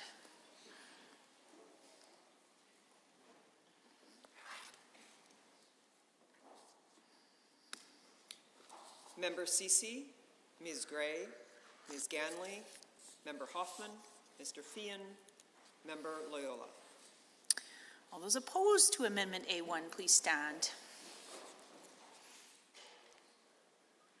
The Honourable Mr. Kenny, the Honourable Ms. Pond, the Honourable Minister LaGrange, the Honourable Mr. Nixon, the Honourable Mr. Taves, the Honourable Mrs. Sawney, Mr. Churton, Mr. Getson, the Honourable Mr. Hunter, Mr. Ellis, Mr. Guthrie, Ms. Rosen, the Honourable Mr. Madhu, Mr. Yao, Mr. Reid, the Honourable Mr. Wilson, Ms. Goodridge, Ms. Glasgow, Mr. Gottfried, Mr. Rutherford, Mr. Orr, Mr. Rosewell, Mr. Singh, Mr. Walker, the Honourable Mr. McIver, Mr. Williams.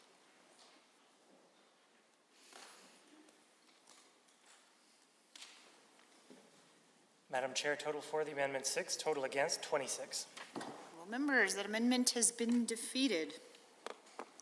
We shall now proceed to the vote on the 2021-22 Offices of the Legislative Assembly Estimates General Revenue Fund. Pursuant to Standing Order 5903 sub 5, which requires that these estimates be decided without debate or amendment prior to the vote on the main estimates, I must now put the following question. On all matters relating to the 2021-22 Offices of the Legislative Assembly Estimates General Revenue Fund for the fiscal year ending March 31st, 2020, $131,107,000. Are you agreed? Any opposed? Carried. Shall the vote be reported? Are you agreed? Any opposed? Carried. We shall now proceed to the final vote on the main estimates. Those members in favor of the resolutions for the 2021-22 Government Estimates General Revenue Fund for the fiscal year ending March 31st, 2022, please say aye. Aye. Any opposed? No. Carried. A division has been called to ring the bells.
Members, a division has been called on the Government Estimates General Revenue Fund. All those in favor, please stand.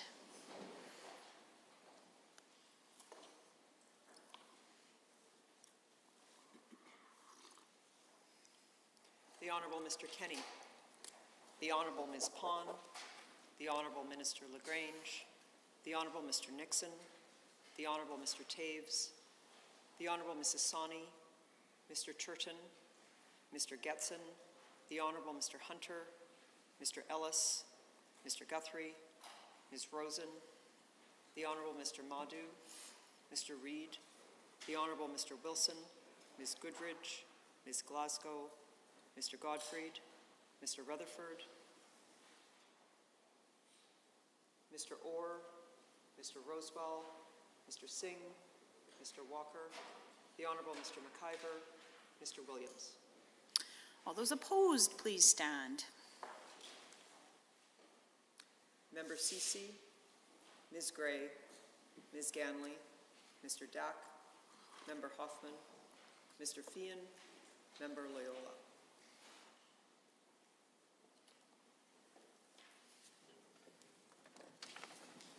Madam Chair, total in favor 25, total against 7.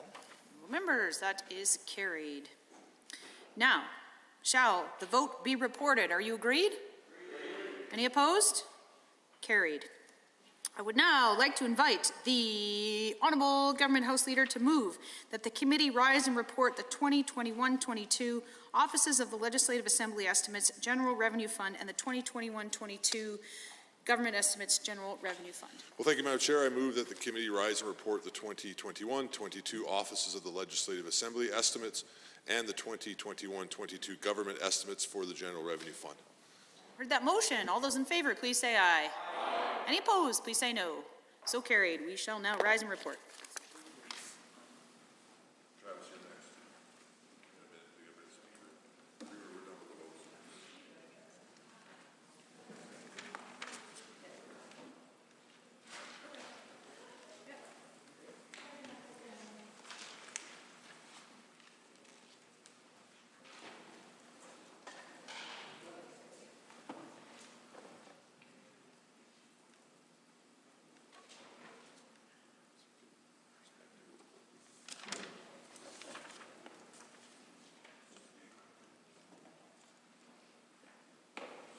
The Honourable Member for Airdrie East and the Chair of Committees.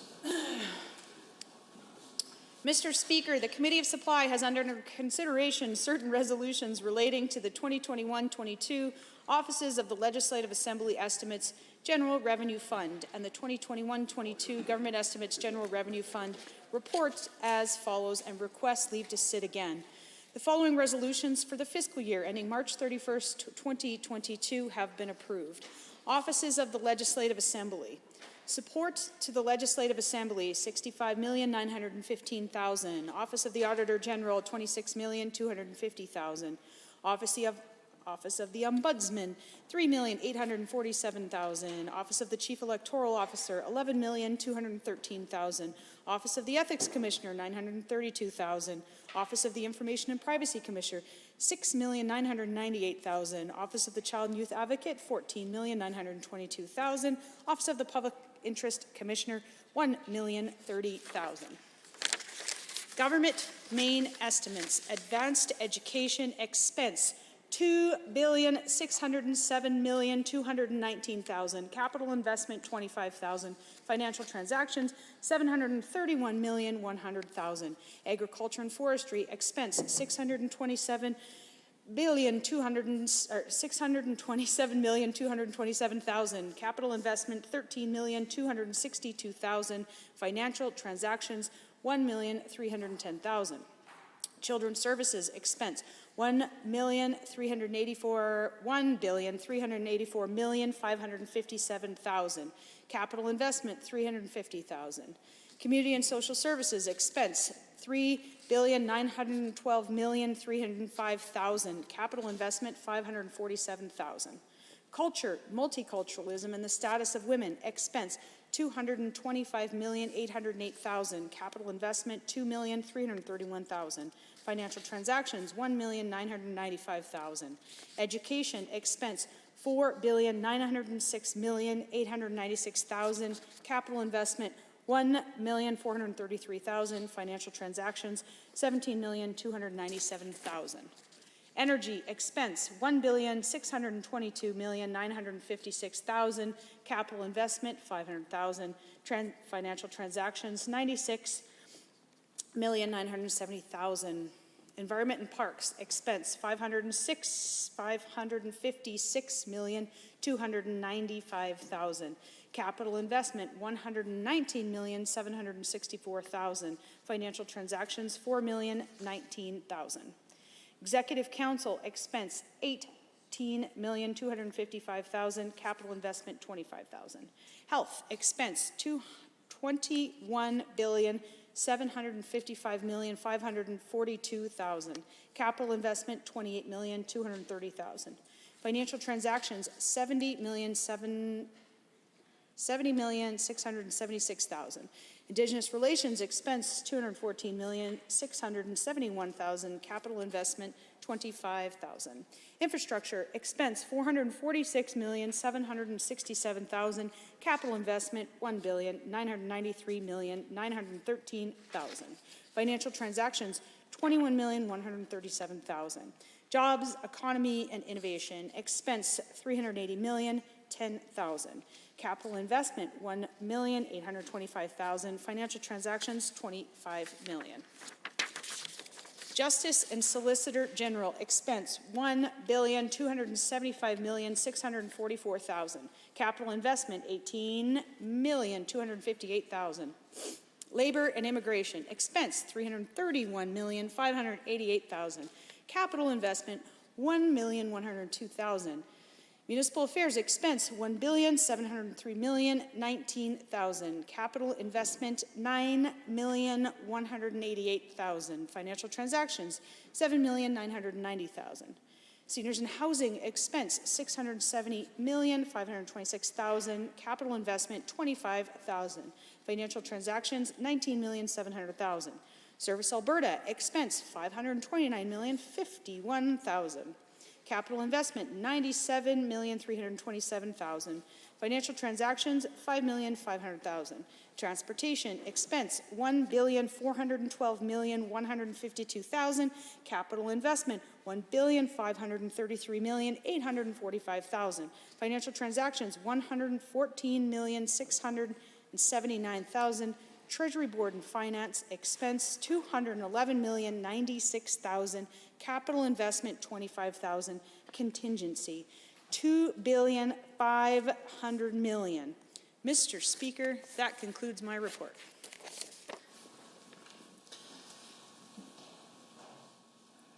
Honourable members, does the Assembly concur in the report? If so, please say aye. Aye. Any opposed, please say no. In my opinion, the ayes have it. That motion is carried and so ordered. Introduction of bills. The Honourable the Minister of Finance and the President of the Treasury Board. Well, thank you, Mr. Speaker. I request leave to introduce Bill 60, the Appropriation Act 2021. This being a money bill, Her Honour the Honourable the Lieutenant Governor, having been informed of the contents of this bill, recommends the same to the Assembly. The bill requests a total of $44.8 billion from the General Revenue Fund so that the government may meet its funding commitments as laid out in the 2021-22 government estimates. Additionally, the bill requests a total of $131 million to cover the Legislative Assembly's expense for the year as detailed in the offices of the Legislative Assembly estimates. The bill also includes $3.8 billion for capital investment, $1.1 billion for financial transactions, and $2.5 billion for contingencies. I ask all my colleagues in the Legislative Assembly to support this bill, which will allow the government to carry on its efforts in protecting the lives and livelihoods during what is certainly one of the most difficult times in our province's history. Thank you. Honourable members, the President of Treasury Board and the Minister of Finance has moved first reading of Bill 60, Appropriations Act 2021. All those in favour of the motion for first reading, please say aye. Aye. Any opposed, please say no. In my opinion, the ayes have it. That motion is carried and so ordered. Bill 60, Appropriation Act 2021, introduced by the Honourable Mr. Taves, is now read a first time. Under Government Bills and Orders for second reading, Bill 59, Appropriation Supplementary Supply Act 2021, the Honourable Mr. Taves.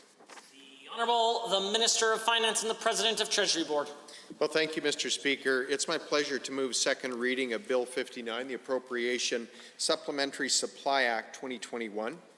The supplementary amounts provided by this bill reflect the fiscal picture outlined in Budget 2021, which includes an update for 2020-2021. These amounts are necessary for the government to conduct business and fulfill its commitments for the current fiscal year. The supplementary estimates include $1.3 billion in expense and $750,000 in capital investment. This funding will go to the following 7 departments: Children's Services, Culture, Multiculturalism and the Status of Women, Education, Energy, Health, Jobs, Economy and Innovation, and Labour and Immigration. The largest expense is for the Small and Medium Enterprise Relaunch Grant. This funding will help small businesses, which are the backbone of our economy and a key source of employment, survive the pandemic. The tourism industry has also been hit especially hard by the pandemic, and that's why the supplementary estimates include additional funding for destination marketing organizations. The estimates include funding for the Department of Health to continue to respond to the pandemic, and supplementary funding will help cover increasing costs for testing, contact tracing, incremental staffing, and overtime. It will also help protect staff and clients in supportive living, addiction, and mental health facilities, as well as those in the home care system. This bill will also ensure vaccine distribution. We promised Albertans that we would administer vaccines as safely and quickly as possible, and we are keeping that promise. The funding in this bill will cover the cost of the critical worker benefit, a one-time payment of $1,200 to eligible workers for their hard work, providing Albertans with the care and critical services they need. Alberta's government is working directly with employers to distribute this benefit. While childcare workers are among those receiving wage top-ups, the estimates also include funding for childcare subsidies and supports. This funding will go towards childcare rebates for parents as well as for grants for providers. The supplementary estimates also includes funding for the Alberta Jobs Now program. This program, which will be formally announced very soon, will ensure that Albertans have the skills they need to get back to work. It will also encourage employers to create jobs, thereby stimulating broader economic activity. Funding in this bill will support the Stabilize program. As part of Alberta's recovery plan, this program provides one-time funding to support rodeos, sports, arts, and other venue-based organizations. It will enable organizations to maintain their operations and support the live experience sector in Alberta. Lastly, there's also a supplementary amount for crude by rail contractual obligations. As a result of the pandemic and ongoing oil price weakness, divesting crude by rail contracts has been challenging. In the meantime, we are meeting our contractual obligations as they come due. This year more than ever, Albertans are in need, and the government is working hard to support them. This funding will help achieve that goal. I respectfully urge my colleagues in this House to support this bill. Thank you, Madam Speaker. Any members wishing to join debates? The Honourable Member for Edmonton-Glenora. Thank you very much, Madam Speaker, and to my colleagues for the opportunity to engage in debate on supplementary supply for the fiscal year that we are coming to an end on.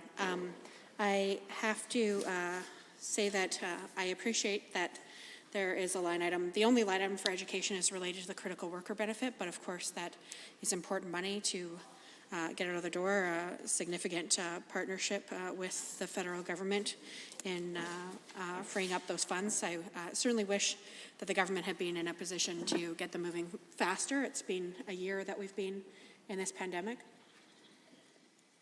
A year that teachers, educational assistants, custodians, principals, school lunchroom supervisors, the list goes on, have all been working their tails off trying to adapt to the new requirements, expectations, and need to keep each other safe. I was speaking with a school teacher recently who said teaching a junior high, that they didn't anticipate that they'd have to spend so much of their time focused on preventing students from being close to one another or being maskless or any of this when they did their teacher training nearly 20 years ago. And here they are adapting to their number one priority, needing to be to keep the safety and well-being of their students and their peers, and in turn everyone's families and all of our communities at the forefront. So absolutely, we recognize the work of educational staff and how they've gone above and beyond over the last 12 months. And we will,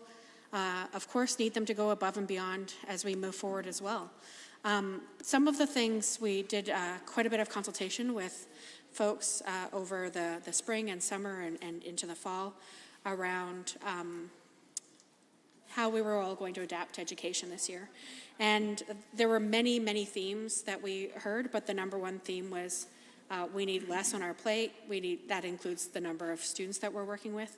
We need to be able to distance, and we need to be able to keep each other safe. So that's why in the summer, before the last session ended, the spring session ended, we presented, I think it was still in June, we presented a number of recommendations, 15 in fact, on how we could have safer schools and therefore successful students.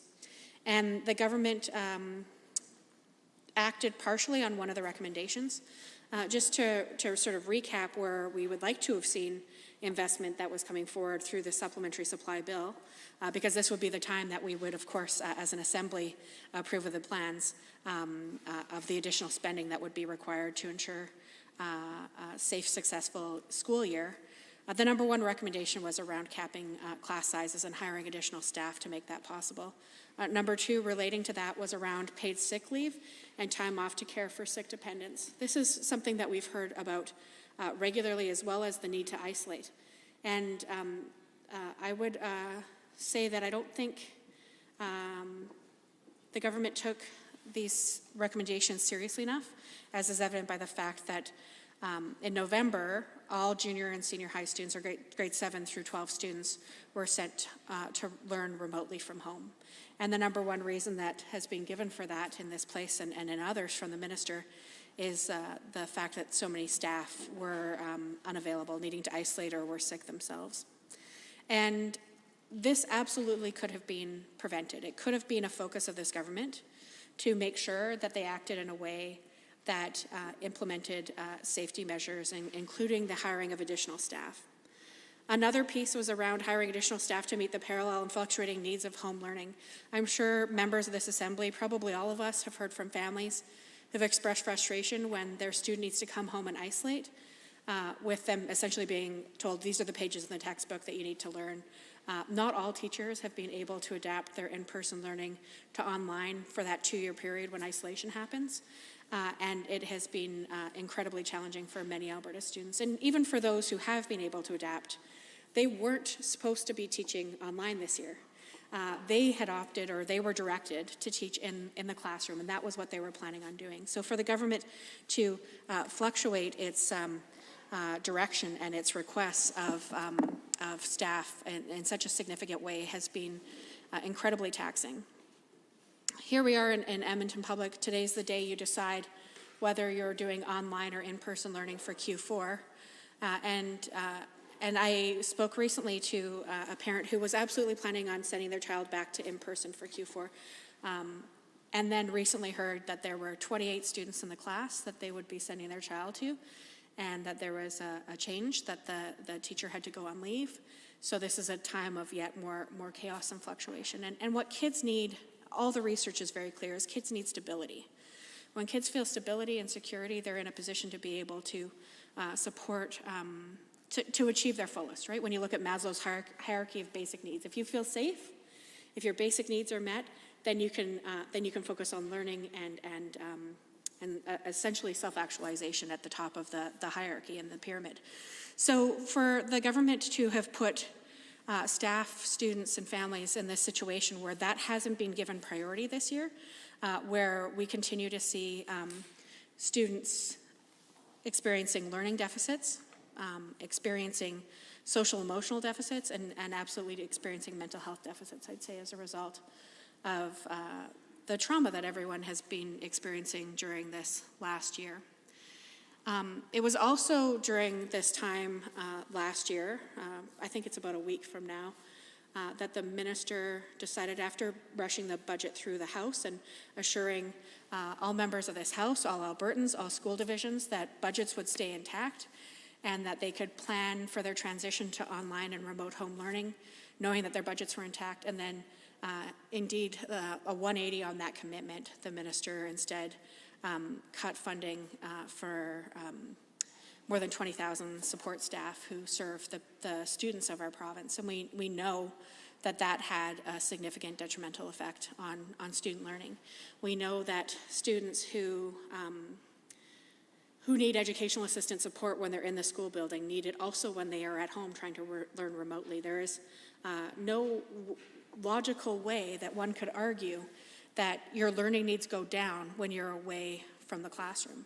In fact, the opposite is often the case, that if we truly want students to learn at the same trajectory they were learning when they were in the classroom, they need to have additional enhanced supports to be able to do that. Some of the other recommendations that we brought forward were around practices and personal protective equipment. And I really appreciated the comments the other day from the member for Calgary Cross in estimates when he sort of walked us through a typical day of dropping his young daughter off at school. And when he talked about how, I think he said more days than not, that was my assumption based on his words, if he didn't use that exact phraseology, they're missing a mask when they get to school. Kids have a hard time keeping track of everything that they're responsible for. Anyone who's had to buy replacement mittens multiple times in the winter understands the analogy here. Not many days he'll have to reach in and find a backup emergency mask for his young child. So when the government did at the last minute step up and provide 2 masks for each Alberta student, and that was again very rushed. Even though we knew students were going back to school, the government had made that decision very, very early, I think actually in June, that everyone would be going back in September. The government failed to move on the acquisition of the proper PPE required to meet that challenge. So while 2 masks is something that did happen, I imagine the member from Calgary Cross has bought far more than 2 replacement masks to offset that, and I imagine most Alberta parents would be in the same situation as well. So that's the one recommendation the government kind of partially sort of implemented based on our 15-point recommendations, was around providing PPE to schools. We also know that there was significant stress this year around transitions, and we probably all recall the pressures around hallway time and transitioning to and from class, and the pressure that was put on school staff to try to navigate that safely. I know that they did their best, but I also know that burnout for many of those folks that I mentioned at the beginning, school lunchroom supervisors, has been at an all-time high from all accounts that I've received.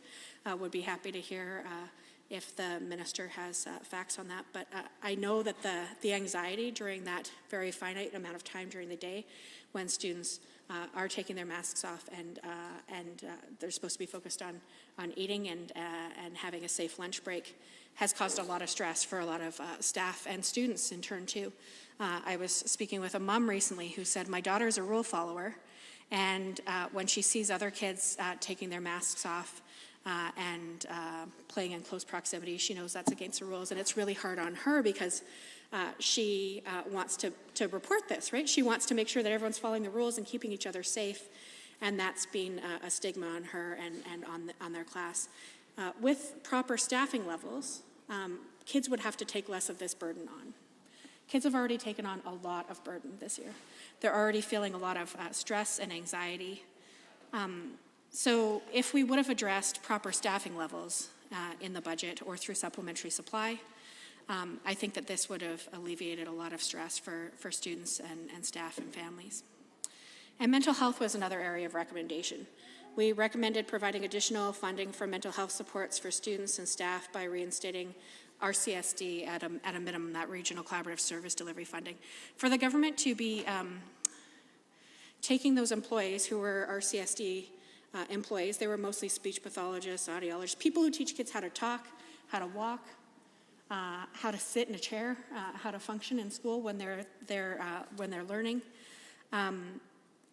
mental health therapists, to mess with their formula, to cut their funding, and to create chaos. At the same time, these staff were directed to be in the testing centers. I know when I was tested, I'd often say to the person who was swabbing my nose or my throat, what did you do before you were here? Like, what was your job like a few months ago? And every single time, they were staff that worked in schools with students. They were RCSD employees, officially HS employees, but they worked with kids on addressing their deficits to be able to support them in learning in an inclusive environment. And how did we recognize them? Well, the government decided to, I want to say blow up, I don't want to use that language though, to eliminate that program, to move folks out of schools and to completely abolish the program that was in place. So restoring that funding would have been at least a step and an effort in good faith to support these hardworking men and women who did so much on the front lines and continue to do so much on the front lines. Imagine being trained as an audiologist working with kids on hearing, and you end up spending several months swabbing noses and not even having job security at the end of the work that you're doing to keep everyone safe and support testing. And of course, we wanted additional support for infrastructure, the ability to be able to spread out and have more learning opportunities without having to be confined into cramped quarters. And we also had a recommendation around transparency. So transparency probably wouldn't relate directly to the supplementary supply, because it's simply about reporting processes and sharing all recommendations that have been shared with Cabinet, with all members of the Assembly and the public in turn. But the other 14 recommendations very clearly relate back to supplementary supply. In December, it was clear after, again, at least half of Alberta students had been sent home for a prolonged period of time, and many others had been sent home to isolate as well, multiple times, that the government wasn't going to implement her recommendations. They seemed fine throwing families into chaos with having to adapt to the changes in the needs in their schools. So we came out with four additional recommendations focused specifically on the acute pressures that were being faced in school. And one of those was around rapid testing. It was clear that the government hadn't used all of the rapid tests that had been acquired for long-term care and supportive living. So rather than those going unused, in December we recommended start using those for rapid testing in school settings, again to address the big pressure around staffing in particular, but also to be able to have the information to be able to properly respond to cases of COVID in schools. Instead, the government said no, but now, just starting this week, I believe, 2 North End Calgary schools will be part of a testing pilot using those same rapid tests that we recommended in December.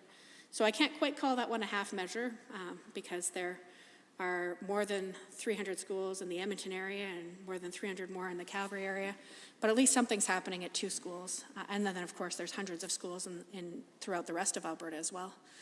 But 2 schools is better than no schools, I guess.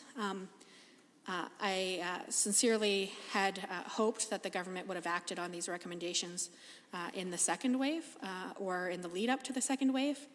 We know that the government issued a report through an auditing firm of their response to the COVID pandemic during the first wave.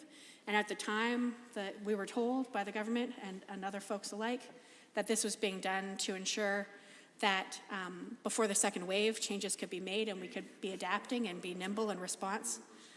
Instead, the government still has yet to release that report, and we are definitely well through the second wave, and some are arguing that this could be the beginning of the third. I sincerely hope not. This is a very scary time and a crucial time for Albertans, but we know that there is a race between the vaccine and the variant, and we've been saying that for many, many weeks. So the government could have acted on any of these recommendations in the lead up to the school year, which we would be voting on today in supplementary supply. They could act on them when they realized things went so terribly and they had to close down for the second wave.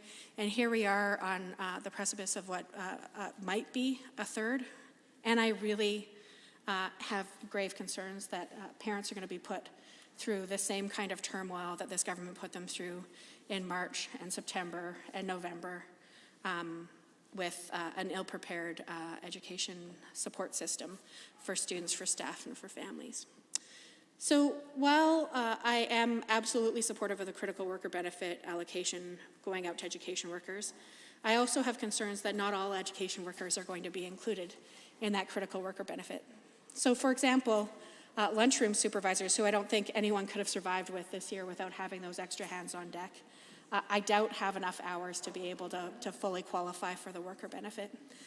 We've heard from folks representing educational assistants and support staff that they expect that many of them won't qualify because of the hourly rate that they make, even though they have reduced hours and a reduced monthly contract. We've heard some concerns about bus drivers. I know the minister says that they will be included. I sincerely hope that that is indeed the case as we move forward. But it takes an absolute village to run a school. The village I grew up in had 300 people in it. We had 300 students in the school. We had many, many parents within the community and other adults who came together to keep each other safe. And the contributions that they all made when I was a child, when we were dealing with COVID, were even greater expectations on those folks this year than we had last.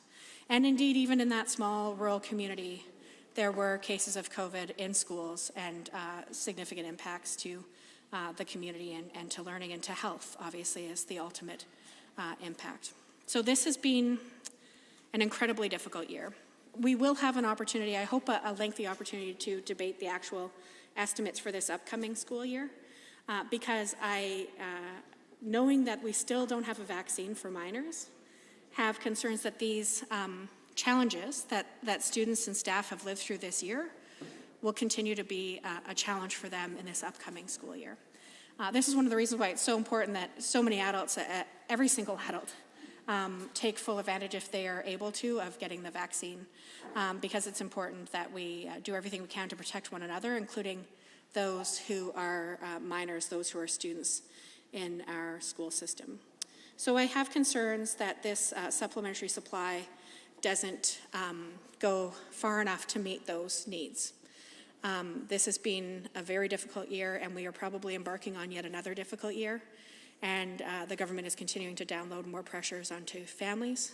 School fees are projected to go up in this budget, and it doesn't reflect the very real pressures that families have been living with and will continue to live with as we move forward. But absolutely, some hope is on the horizon with the vaccine for folks of certain age groups, and soon moving into other classifications for access to that. But again, students won't be part of that, the vast majority of students, minors anyway. So the government should have taken this opportunity to act on our recommendations that we presented in June, or the recommendations that we presented in December, and we will continue to make recommendations to make schools and communities safer. But at this point, I would say that I'm inclined to support the supplementary supply, even though I don't think it goes far enough, because I think it's important that we do get money in the hands of folks who need the critical worker benefit.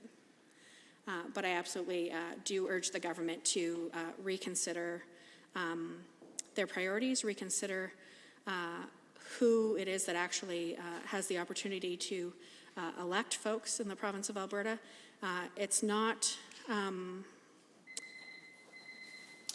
Any other members wishing to join debate? The Honourable Chief Government Whip. Well, thank you very much, Madam Speaker. I'd like to thank the Minister for bringing forward the supplementary supply bill. I believe that he's put a lot of work into it, and certainly has some thoughtful recommendations that he's put forward in this particular bill. But with that, Madam Speaker, I would like to adjourn debate. Thank you. To the motion to adjourn debate, all those in favour, please say aye. Aye. Any opposed, please say no. So carried.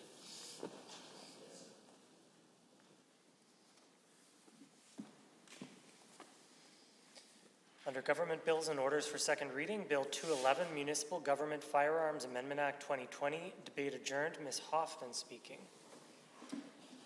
I see the Honourable Member for Lac St. Anne Parkland wishing to join debate. Yes, thank you, Madam Speaker, and really happy to be back here and have that mask off for a little bit.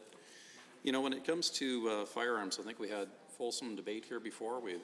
Oh, sorry, madam, is there a problem? I see members up and not sure what's going on there at the table. Oh, we're good to go? Okay, thank you. So I guess, you know, just starting my thoughts here again, there was the Serenity Prayer. And I think that this kind of makes a lot of sense for a lot of Albertans right now. God grant me the serenity to accept the things I cannot change, the courage to change the things I can, the wisdom to know the difference. And when it comes to the firearms laws in Alberta and in Canada, I think this makes a lot of sense. So I want to thank the member from Brooks to bring this forward, this amendment. And essentially what it does is it corrects a bit of a loophole in the system. Now, as folks have heard us talk about before, the Trudeau gun grab is just plain wrong. In fact, back in 2019, November 27th, as a matter of fact, the House here, we had talked about the responsible use of firearms ownership. We unanimously passed that motion. And let me just read it back into the record, if I may. Be it resolved that the Legislative Assembly recognize and support the ability of Albertans to lawfully and in responsible manner to own, possess firearms and engage in permitted activities involving the use of firearms, including but not limited to hunting and shooting sports. So this motion received unanimous support. Members from Calgary, Buffalo, and Ellerslie both were here at the time and spoke to it and voted on it. There were several other members that regaled their fun-loving times with firearms and family histories and everything else. And it was, to me, Madam Speaker, one of the best moments here in the House. We actually got to break down some barriers, talk about things that we commonly could enjoy, and the partisanship seemed to melt away. And quite frankly, that's been my experience with the firearms community. That's the same thing that happens when we go to the gun ranges. That's the same things when we go hunting or we enjoy these activities. And for some reason, that this now has become a divisive item. So in May of 2020, the federal Trudeau government brought forward this order in council that essentially put 1,500 firearms on a list and was going to ban them. Now, roll that clock forward, June 16th, 2020, we brought forward a motion that would support the rights of firearms owners again. But rather than siding with Albertans, this time the opposition chose to vote unanimously against it. So I'm not understanding what the big flip-flop was. We had made progress. We had all talked about supporting Albertans. We'd done all those things, and lo and behold, we decided to make it a political issue.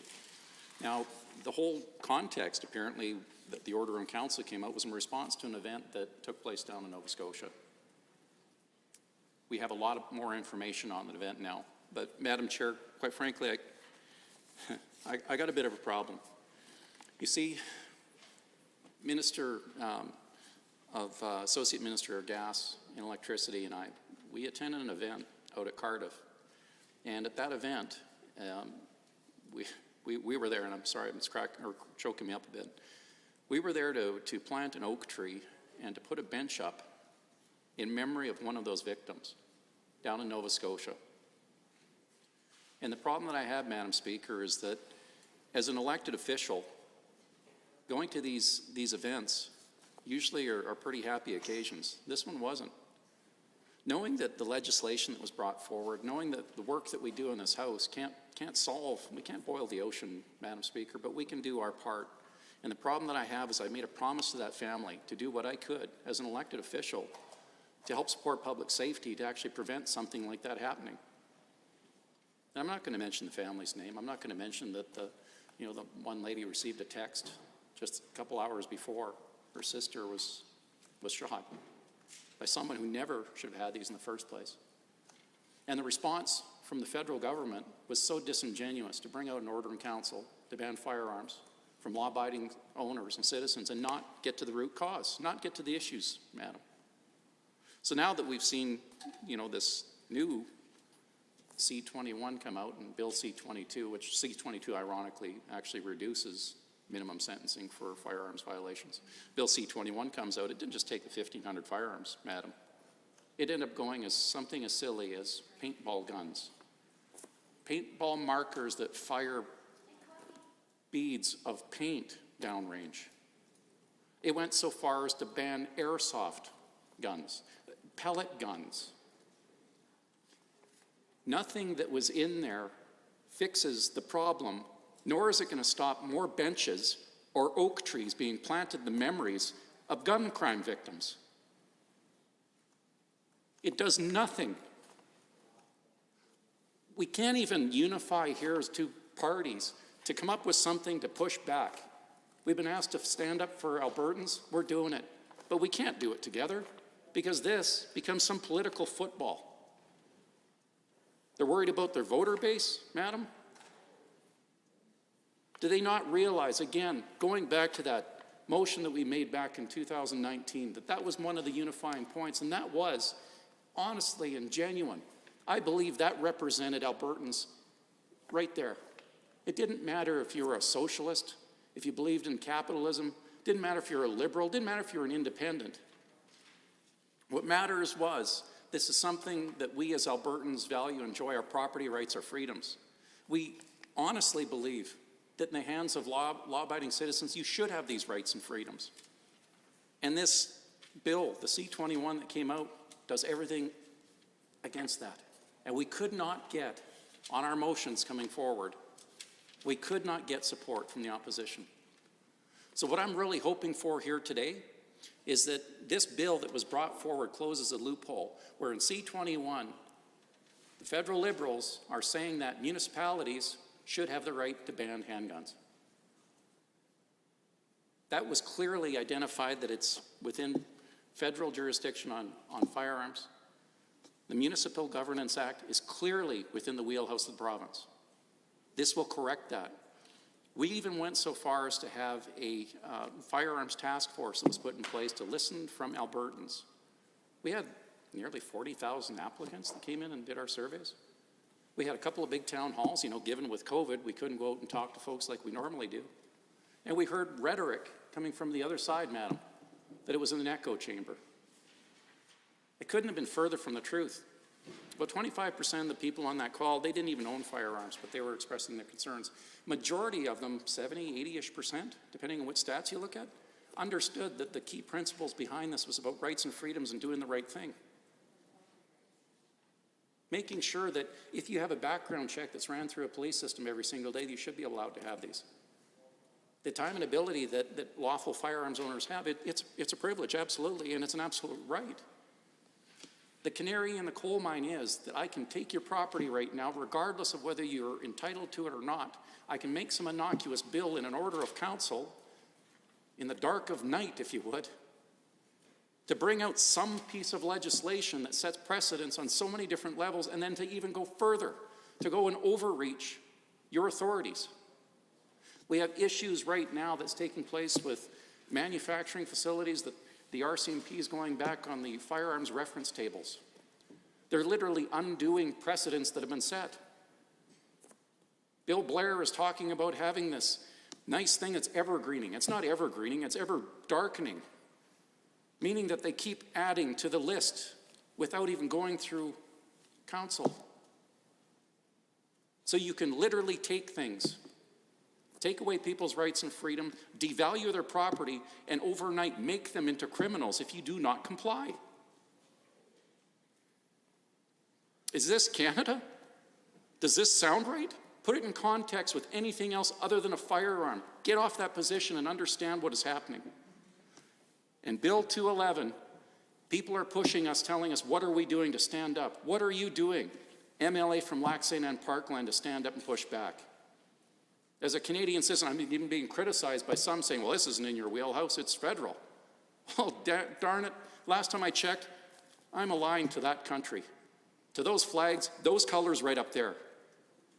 I am a Canadian, I'm an Albertan, and I'm also getting lots of feedback from people across the country, and they are so proud and so happy that Alberta's standing up. Saskatchewan is doing the same thing, and I get people all across the country getting it. Honestly, ma'am, I hope the opposition gets it. I really hope that they go with us today, that they really vote like they did back in the fall of 2019. Do justice to the Albertans. Do justice to the Canadians. Do justice for their constituents, for what we stand for in this country, the ideals and the freedoms, and ensure that those rights are still maintained, that we maintain our orders, our laws, and that we respect those rights and freedoms. I really hope that they step away from the rhetoric, and I understand that they may have different views on a ton of things, but you can tell how passionate I am about this because I was the person sitting there saying what I could do to help prevent something else from happening, from planting more trees. The problem is not lawful firearm ownership. All the bad guys are going to keep doing bad guy stuff with all the stuff that they already have. They don't go down to Cabela's. They don't go down to Phoenix Gun Range. They're not getting their stuff from there. They're not taking the background checks. They're not doing the screening. They're not putting the trigger locks in place. They're not joining the gun ranges. They're not practicing safety protocols. They don't go through and get their possession and acquisition license. They don't take the courses. They don't do that, nor will they start. When it comes to handguns, most people that are from white-collar backgrounds that live in an urban setting, that is your largest percentage of firearms owners when it comes to handguns. When you go into the shotguns and the rifles, the largest percentage are blue-collar, usually rural. But there's a lot of folks that span both. So when you talk about your voter and demographic, I really strongly encourage you to think about that. The same teachers, the same doctors, the same lawyers, the same public sector workers, the same good brothers, union hands, brothers and sisters, have these. They enjoy this. It should not be partisan, but I want you to consider it, because for a lot, this is the wedge issue, and it's not a wedge issue for the blue team. But I'm imploring you, put all that other stuff away for a sec. Please consider what's in front of us, the precedents that what is taking place utilizing these certain types of property. And I really want you to consider that and help us out here. So the member from Brooks, I thank you so much for bringing this forward, and I implore the Assembly to vote in favor of this bill, so at least we can hold on to a fraction of a hope that the country we all love and care about will remain strong and will stay as we know it, and not watch it slowly slip into the toilet bowl. Thank you, Madam Speaker. Member, Standing Order 29-2. I see the Honourable Member for Brooks, Medicine Hat. Madam Speaker, I just, I know Standing Order 29-2A is used as a question and answer period with other members, and having served with the Honourable Member from Lac St. Anne Parkland on the Alberta Firearms Advisory Council, I would like to give him the opportunity to elaborate. He mentioned the planting of trees, and I know that we had a very fantastic stakeholder on our Alberta Firearms Advisory Council by the name of Rick Hansen. He's a former Calgary police chief. He gave us a really in-depth background on how illegal firearms are coming into the country, and in the ways that we actually could curb gun violence and gun crime, like what happened in Nova Scotia. And I know that the member for Lac St. Anne Parkland is well versed in this as well. So I was wondering if he could elaborate for the benefit of Albertans and the Assembly and the opposition about measures that would actually enhance public safety, not just superfluous orders in council that do nothing but attack law-abiding firearms owners. So I would like to hear what the member for Lac St. Anne Parkland has to say, because I think he's a great voice of reason on this, and I would resign my time to him. The Honourable Member for Lac St. Anne Parkland. Well, it's my colleague from Brooks Medicine Hat. Thank you so much. And thank you for your guidance in stepping up and chairing that committee and establishing so many really good Canadians from Canadians and Albertans from great backgrounds and depths, inclusive of, she had mentioned, former police chief Rick Hansen. And, he did give us a line of sight, and it was interesting to have that perspective from a law enforcement officer. The biggest issue that we have with the gun grab is that there's potentially spending billions of dollars of the buyback program. Now, when you look at a limited resource, we just talked about, committee of the whole, and we talked about the estimates right now. So if they're going to spend a couple $2 billion on this versus spending, tens of millions of dollars on the Canadian borders and customs, actually giving the resources to the people that need it. So you're going to go run around and do this letter writing campaign basically and claim victory that you're garnering all these firearms and taking them off the street, where you're not going to, and you ignore the group. You're giving them pennies on the dollar, if you would, of actually addressing the issue. So Mr. Hansen had also mentioned that it's interesting when it comes to the major urban centers such as Toronto, and the safety minister, trying to remember his actual title from the feds, his background too was law enforcement. But the way that he garnered and he looked at the numbers that were coming in is essentially he had his officers trolling the papers. So they would look at the obituaries, they would look at the estate sales, and they would go troll these, and then they would, talk to the families or whoever didn't want these, and then they would say that they claimed victory and took X number of firearms off the street. Well, that's pretty easy, and that's pretty sloppy. We have some members here that are police officers, former police officers, and I know their work ethic, and they sure as the heck wouldn't be acting like that. And that was kind of a surprise to, our former police chief from Calgary as well. The other thing is that they know that the border crossings, 80 to 90% of the firearms that are coming across the border are coming from the U.S. There are certain choke points. They know exactly where they're at, but they're outgunned and they're outmanned, quite frankly. Again, they don't have the resources. We also talk about the mental health issues. A bunch of these folks, now you got this pipeline of firearms coming in, going to the bad guys because they're worth 2 to 3 times the amount in the marketplace, because anyone who does a background check actually has to go through it and do that. So the ones that don't, that bypass the system, they can get this, they pay a premium for it. So there's a market. Now you're creating a market for this. And then taking the time to go through and do the background checks. So to give the RCMP officers, to give the social workers, to give people that are involved in those cases to actually follow up, that would be money well served. Again, pennies on the dollars. A pound of prevention, or is an ounce of prevention worth a pound of cure? I'm not sure how the saying goes, something like that. The order of context, you get a larger return on investment for investing in the front end, getting to the root cause. And that's probably the biggest thing. Former life, if I had a pipeline strike and it was a Hitachi hoe that went out there and somebody broke into the plant site that was locked down at night, they jumped on this excavator, grabbed it, started digging out there and blew up a gas line and killed 20 people. And if I, as a general manager or a senior manager on a project, had that happen, if my root cause analysis, my safety evaluation was to go down there, witness this, and then my recommendation would be to ban Caterpillar backhoes, it's the same context. It doesn't get to the root cause. So again, the law enforcement community is against what's being proposed by the Liberal government. They're against how they're addressing it. They've identified that the police union as well has identified that this does not solve it. Are there any other members wishing to join debate on Bill 211 in second reading? The Honourable Member for Fort McMurray Wood Buffalo. Thank you, Madam Speaker. It is always an honor and pleasure to speak in this fantastic House here. I'm honored to be speaking on Bill 211, the Municipal Government Amendment Act. And I really want to thank the member from Brooks Medicine Hat. She's done an amazing job, and she's a good friend of mine, and she's brought this very important issue to the Assembly. For many Canadians, responsible gun ownership is a virtuous part of their lives, and in many cases, it's their heritage. I can certainly speak to people from my community.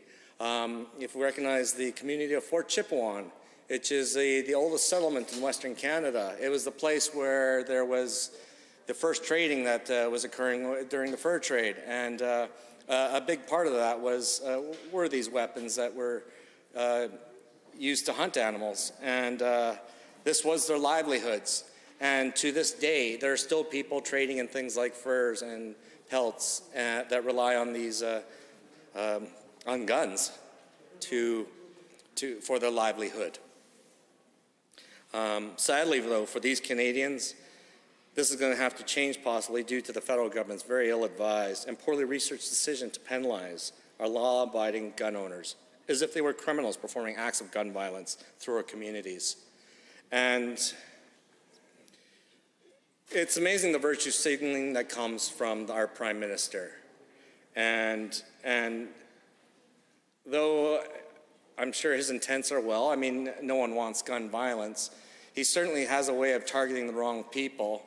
And at the same time, he certainly demonstrated that he wishes to reduce fines and penalties on people who are using weapons in his areas, in the cities. And that's interesting. With this notion being portrayed by the Liberal government, the law-abiding gun owners are those citizens responsible for the senseless gun violence across the nation. The actual gun violence issues get backed by factual data provided by law enforcement gets further ignored. Labeling groups like Alberta's responsible, trained, and licensed gun owners as contributors to the nation's gun violence problem is simply dishonest, deceitful, and it's misguided. In addition to these misguided claims by the Liberals, the federal Liberals, how can they even claim to be attempting to tackle gun violence when, again, they're simultaneously passing legislation which shortens the sentences for criminals guilty of smuggling illegal firearms, which are the most prominent weapons used in Canadian gun violence? It is just mind-blowing and astounding that we have someone who is leading our nation who thinks like this. It's so disheartening. And it's really sad is that there's so many people that support this man. But therefore, in order to protect these citizens from virtual signal legislation out of Ottawa, our government, Alberta's government, needs to put Bill 211 into practice. With the federal government's legislation giving municipal governments in Alberta the power to pass laws in order to catalyze the prohibition of legal firearms, the dangers that municipalities who favor the federal government may impose these unfair laws on responsible gun owners. If Bill 211 were to come into practice, the legislation would protect Alberta's law-abiding gun owners from out-of-touch liberal gun policies that do nothing more than punish law-abiding gun owners, rather than the many criminals using illegal firearms illegally acquired from American vendors. And again, we can look to our statistics here in our Alberta, and gun issues regarding to firearms used for hunting and sport shooting are not the issue. It's the gang violence that comes out of Vancouver and Toronto, quite honestly, where we are seeing a lot of these weapons being, illegal weapons being brought in and used. And it's very disappointing to see such broad stroke legislation that impacts so many and does little to actually affect what it hopes to achieve. And that's the federal government for you. But again, thank goodness for the good member from, my good friend from Medicine Hat, Brooks Medicine Hat, sorry, on her common sense bill.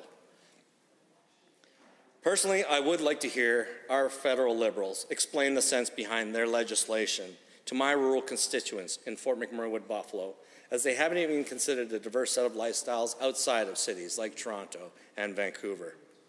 The reality of living in rural northern Alberta requires individuals to use such weapons, such tools, to hunt to provide food for their families and also protect themselves and their assets. Up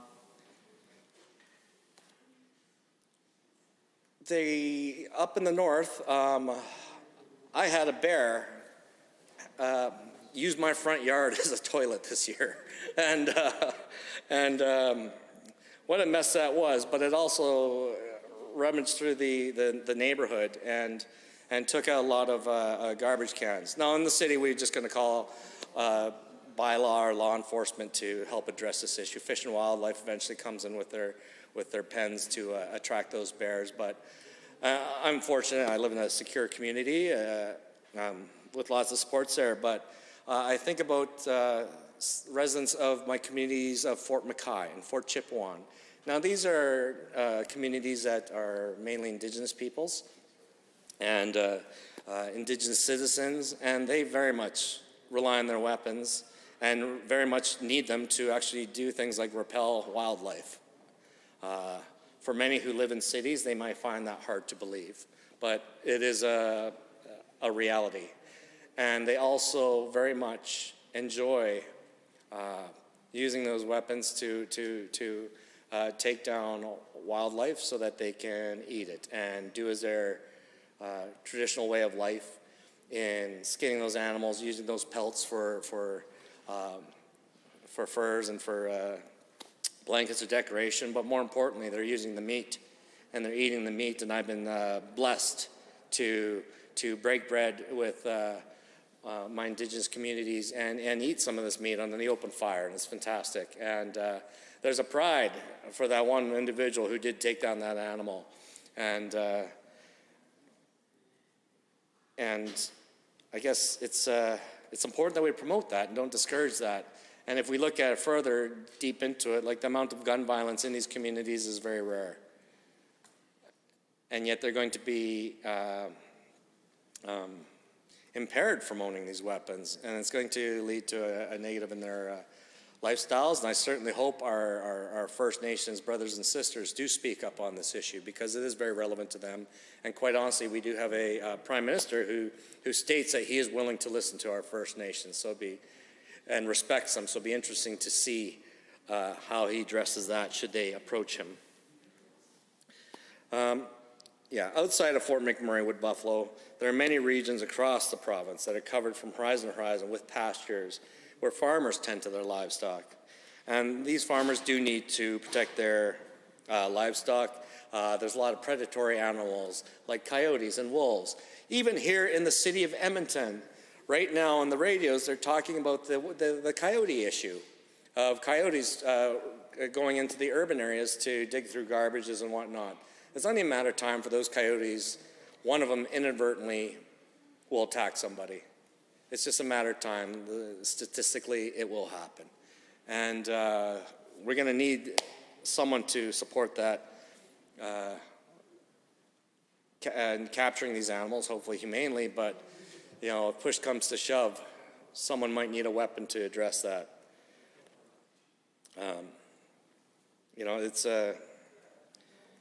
It's one of those things that we just need, and it really deals with the fact that it's the person who's using that weapon that is the issue. It's not the weapon itself. It's not the gun itself. If farmers need the guns to protect the livestock, then we understand that they also need to use those to protect their animals from predators. And if they were penalized by the federal government for being law-abiding gun owners, how do we expect them to protect their livestock from those animals that they have out there when they're 100 kilometers away from fish and wildlife? When they're out in the sticks all by themselves, it's tough.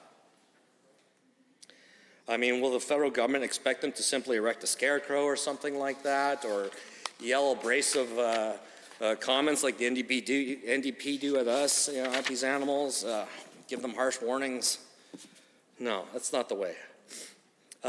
This piece of legislation passed by the Trudeau Liberals causes exponential room for confusion and unintended law infractions.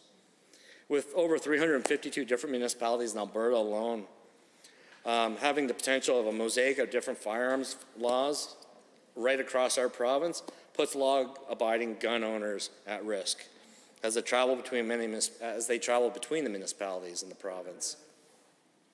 For example, an Albertan gun owner could be conducting restricted firearms training at a certified range, but as they leave and drive through a different municipality and suddenly could be considered criminal for having a rifle in their possession.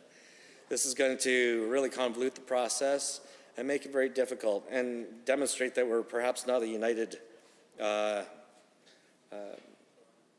province. With Bill 211, Alberta's government does want to protect Albertans from this legislation that could cause unclear boundaries leading to unintended law infractions by normally law-abiding citizens. And additionally, this will make jobs for our hardworking law enforcement officers across the province clearer, as they'll eliminate the potential for the assortment of different laws that our peace officers have to navigate as they address the various issues. Over the last decade, within Canada and the United States, we have seen many attempts to stump gun violence to protect citizens. But the reality, issuing legislation that establishes gun-free zones or revoking firearms from individuals always leads to the same conclusion. And that conclusion is that law-abiding citizens will follow the law and won't be able to protect themselves. But meanwhile, we have folks who follow the criminal element and have illegally accessed and acquired weapons, handguns, weapons that can be concealed, and they do not hesitate to use them. And that's very unfortunate. We had to deal with rural crime there, which really ramped up there a couple years ago. We need people to have protection, unfortunately, because even our law enforcement is sometimes unable to protect these folks in a timely manner. It's obvious to see that a piece of legislation is more likely to prevent a hunting trip between a grandfather and grandson than it is to prevent someone using a legal gun, participating in a legal drug trade is questionable. If the issue of gun violence is needed to be addressed, it's obvious that the problems aren't the guns. The problems are rooted with the individuals who hold those weapons. And it's at the whim of what their intents are, which is sometimes to cause violence. And if the federal government really wants to address this issue diligently, they will pass legislation which addresses the issue of the smuggled weapons and the gang violence and the use of those in committing crimes. And I think that is something that many Albertans and Canadians would support. But, Madam Speaker, thankfully for Albertans, Alberta's government is very capable, and we have insightful Firearms Advisory Committee that is chaired by the member from Brooks Medicine Hat, who has brought forward this bill to ensure that Albertans are provided with common sense gun legislation, rather than being punished by the out-of-touch virtue signaling legislation from the NDP's best friend in Ottawa, Prime Minister Trudeau. Alberta's government knows that Albertan gun owners have gone through proper and thorough screening and training, which entails a full character investigation by police and firearms safety exams to acquire their firearms acquisition certificate. And I do hope to go through this process this year myself, because I do live in a northern community, and I have many friends that do hunt, and I wish to join them in these adventures. And I have had experiences where I've had that inadvertent confrontation with some wild animals, and which only led me to run, but boy, I wish I had something else alongside me there, admittedly. Alberta's government knows that Alberta gun owners will be responsible and that we'll do a proper and thorough screening and training. And furthermore, if an Albertan has a restricted weapon, further police checks, registrations, even a police permit for transport to a shooting range that are required, they will accept those regulations. And with these checks in place, and with these law-abiding gun owners following them thoroughly since their implementation, our provincial government knows that these responsible citizens are not the problem, and that confiscation of their legally purchased private property is simply wrong and approaching tyrannical levels of government overreach that we wish to avoid in this great province where we champion individual freedoms. So with that, Madam Speaker, I stand in support of Bill 211, and I encourage all my colleagues to do the same, as it brings common sense legislation to protect the deserving rights of our many law-abiding gun owners, and it limits the potential for confusing and inconsistent gun laws and protects the established lifestyle of so many of my constituents. Thank you. Honourable Member Standing Order 29-2A is available. Seeing none, any other members wishing to join the debate on second reading of Bill 211? Seeing none, would the Honourable Member for Brooks Medicine Hat like to close debate? Yes, Madam Speaker, thank you. And thank you to all members on both sides of the House who have offered insight and perspectives from both your constituencies and your own experiences to second reading of Bill 211. I just want to say again how grateful I am as a private member to be able to be moving this bill and using a government, usually government-related time when we have so many things going on in our province that are such, and so many important pieces of legislation to move through this assembly. I just want to thank the Premier again, as well as the Minister of Municipal Affairs for allowing me the opportunity to do this. I'm excited to be moving into Committee of the Whole, of course, Madam Speaker, because I wouldn't want to presuppose the outcome of the vote in this Assembly, but hopefully in Committee of the Whole, should we get there, I'll be able to answer some more questions thoroughly from the opposition and any members on our side of the House as well. But I think what we really need to remember is this is common sense property rights protection for Albertans. This is a preservation of a way of life for many, as well as an assurance for our own constituents that Alberta respects the rule of law and respects the long enshrined property rights of those in this province. I know that on the Alberta Firearms Advisory Committee, we did have even members of industry who are manufacturing firearms. And actually, we have quite a thriving manufacturing sector here in Alberta. So this isn't just about, the guy who wants to go to the range. This is also about people's livelihoods as well. And our government is committed to focusing on lives and livelihoods throughout this pandemic. So I will say that having the opportunity to be a big part of this and having an opportunity as a private member to bring forward this legislation has been truly humbling. And I do look forward to continued debate on this as well and answering questions in committee of the whole should we get there. So with that, Madam Speaker, I'd like to close debate. The honourable member for Brooks Medicine Hat has moved second reading of Bill 211, the Municipal Government Firearms Amendment Act 2020. Does the Assembly agree to the motion for second reading? All those in favour, please say aye. Aye. Any opposed, please say no. That is carried. Bill 211, Municipal Government Firearms Amendment Act 2020 is now read a second time. Under Government Bills and Orders for second reading, Bill 55, College of Alberta School Superintendents Act, adjourned debate, the Honourable Minister LaGrange. Any members wishing to join debate? The Honourable Member for Edmonton-Glenora. Thank you very much, Madam Speaker. And today I rise to speak to Bill 55, the College of Alberta School Superintendents Act. There are many things that parents, staff, and families have asked this legislature to address as key priorities when it comes to education.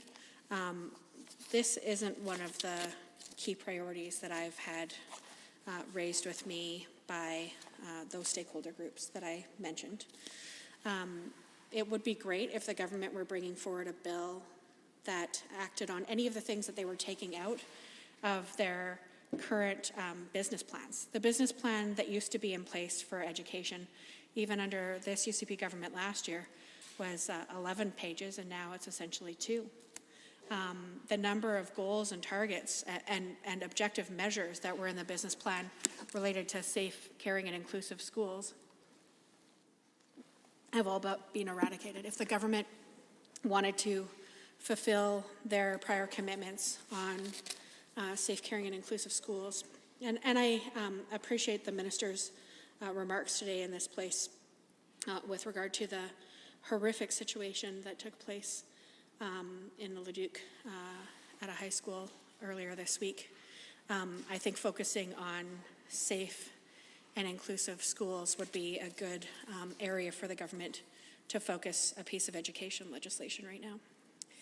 Or perhaps they'd want to focus on enhancing supports for students who have severe disabilities through legislation, putting a piece of legislation in place that actually articulates what kind of supports and the fact that inclusive education is indeed a right for all Alberta students. That would be a great place for the government to focus some of their efforts. And given that it seems to be that there's legislative time given priority for education, those would be some bills that would reflect some of the things parents are asking me for the government to act on. But the bill we have today is about the College of School Superintendents. And I have to say that while this hasn't been a key priority for many stakeholders, I am always happy to debate legislation as it pertains to education. Having been trained as a teacher and then later becoming a school trustee and later the board chair for Edmonton Public, I had 5 years of close working relationship with superintendents for Edmonton Public, 2 of them, as well as engagements with many other superintendents through other professional development and association work that we did, specifically thinking about ASBA and PSBA as 2 of the member organizations we were a part of. And at those gatherings, the priority of making CAS a separate college wasn't raised as the highest priority for education. Superintendents regularly raised questions and concerns and continue to, as I continue to engage with them, around insurance, around staffing, around transportation. These are a number of key priority areas for them in their educational leadership as areas of focus. But the ministers brought this bill together, and we certainly will give it due consideration. Some of the questions that I have, and I always like asking questions in second because it means that there's several opportunities for the minister to respond to them, and I really do hope to receive more information either directly from the minister or through other members of the UCP caucus in response to these questions. So I'm going to sort of try to walk through them methodologically, and have a bit of rationale to them so that answers can be written and provided either in writing in this House or verbally through other points in the debate. So one of the first ones that sort of comes to mind, and having worked with many colleges in the role I had as Minister of Health as well, many colleges. Colleges are self-governed. Typically, they have some public members, and it definitely is the intent for there to be one public member for this board. Still lack of clarity on how large the board itself will be, but the boards themselves are governed and are funded by their members. And this is quite a small group of members, if it is indeed capped at superintendents, associate superintendents, and the highest level of exempt leadership staff working in district offices. And I believe right now CAS receives a grant from the Government of Alberta for $750,000 every year. Typically there aren't grants though for colleges because of course if you're governed, self-governed, you're self-financed. You have your own obligations to your members, and you're not beholden to your funder being another branch. You're an independent association. So, of course, the question around where is this $750,000 going to come from, because presumably the government won't be funding CAS any further. I guess question one would be, can we get confirmation of that this won't be something that government's funding? And can we get confirmation that this is indeed going to be truly self-governed and that there won't be, other than the one public member, an expectation that there be a relationship between the government and the college. So when I think about $750,000, there definitely are fewer than fewer members that would be eligible to be a part of CAS in the way it's being presented in the package that we've received through the minister's public remarks and briefings publicly on this matter. So how much is the expectation that dues will be for members of CAS? And will the dues only be for the members who are voting members, or there are other members who have optional membership as outlined in this bill? So will they as well be expected to pay dues, even though they're not voting members? They're they're in an associate sort of fashion. So those are some concerns and questions that have been raised. The relationship between what has been traditionally the funder, who will be the funders moving forward, and what will those dues entail? And arguably, CAS is going to do more under this legislation than they have been doing currently. So what is the expectation on their overall budget, and how will those dues be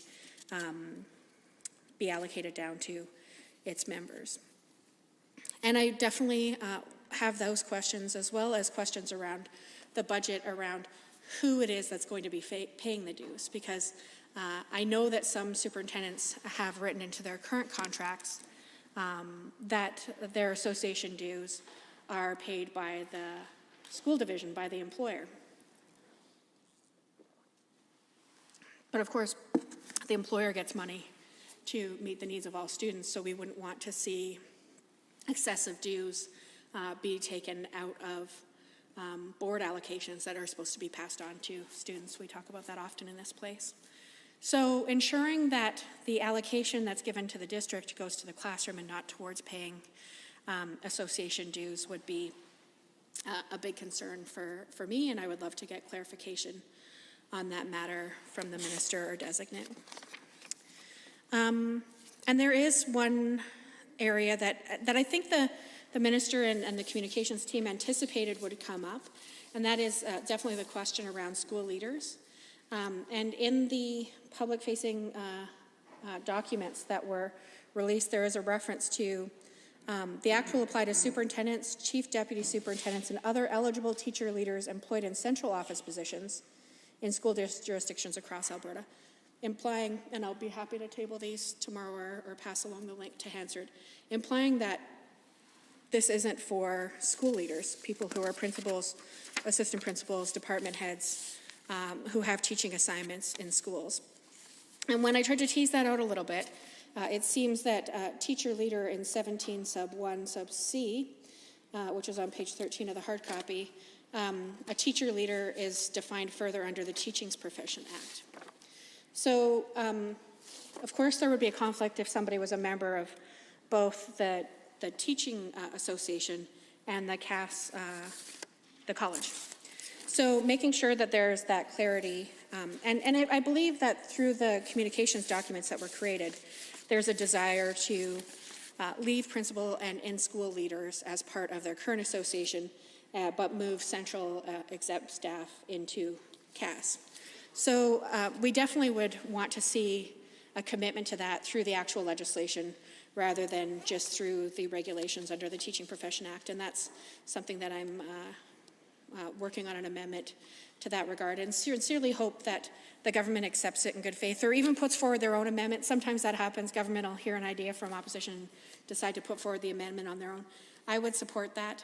I'd be happy to vote for an amendment that clarifies that through legislation, not through regulations, because regulations, of course, can be changed very easily, or through ministerial orders even more easily, but through legislation, the commitment that the teaching profession will be part of one association, and the College of Alberta School Superintendents and its members will be part of another association, that there won't be dual membership between both the Teaching Association and the College of Alberta School Superintendents Association, that you're a member of one or the other, and that those who work in schools, because they're teachers, they're teacher leaders, including principals, assistant principals, and department heads, are part of one association, not part of CAS. So that's something that we plan on working with Parliamentary Council on to give that clarity.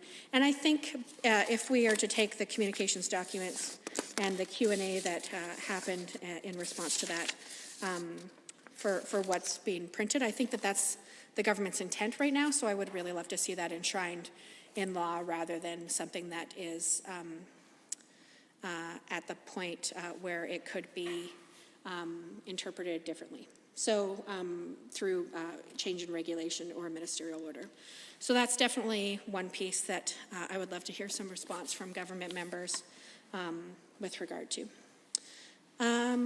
So far my question marks are around budget, cost, and who's going to be paying those fees, ensuring that that money doesn't come out of school allocations, that money is directly paid by its members to its association costs or its college costs. That has definitely been my case, that case in education. I recall visiting some of the college offices and seeing their charts tracking how many people had paid up their dues and who was paying next, and when the timelines were, to ensure that all of the folks who were part of the profession were in good order, and that wasn't funded out of directly from the province of Alberta.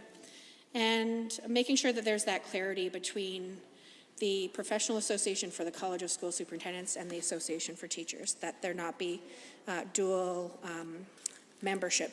Because I don't think,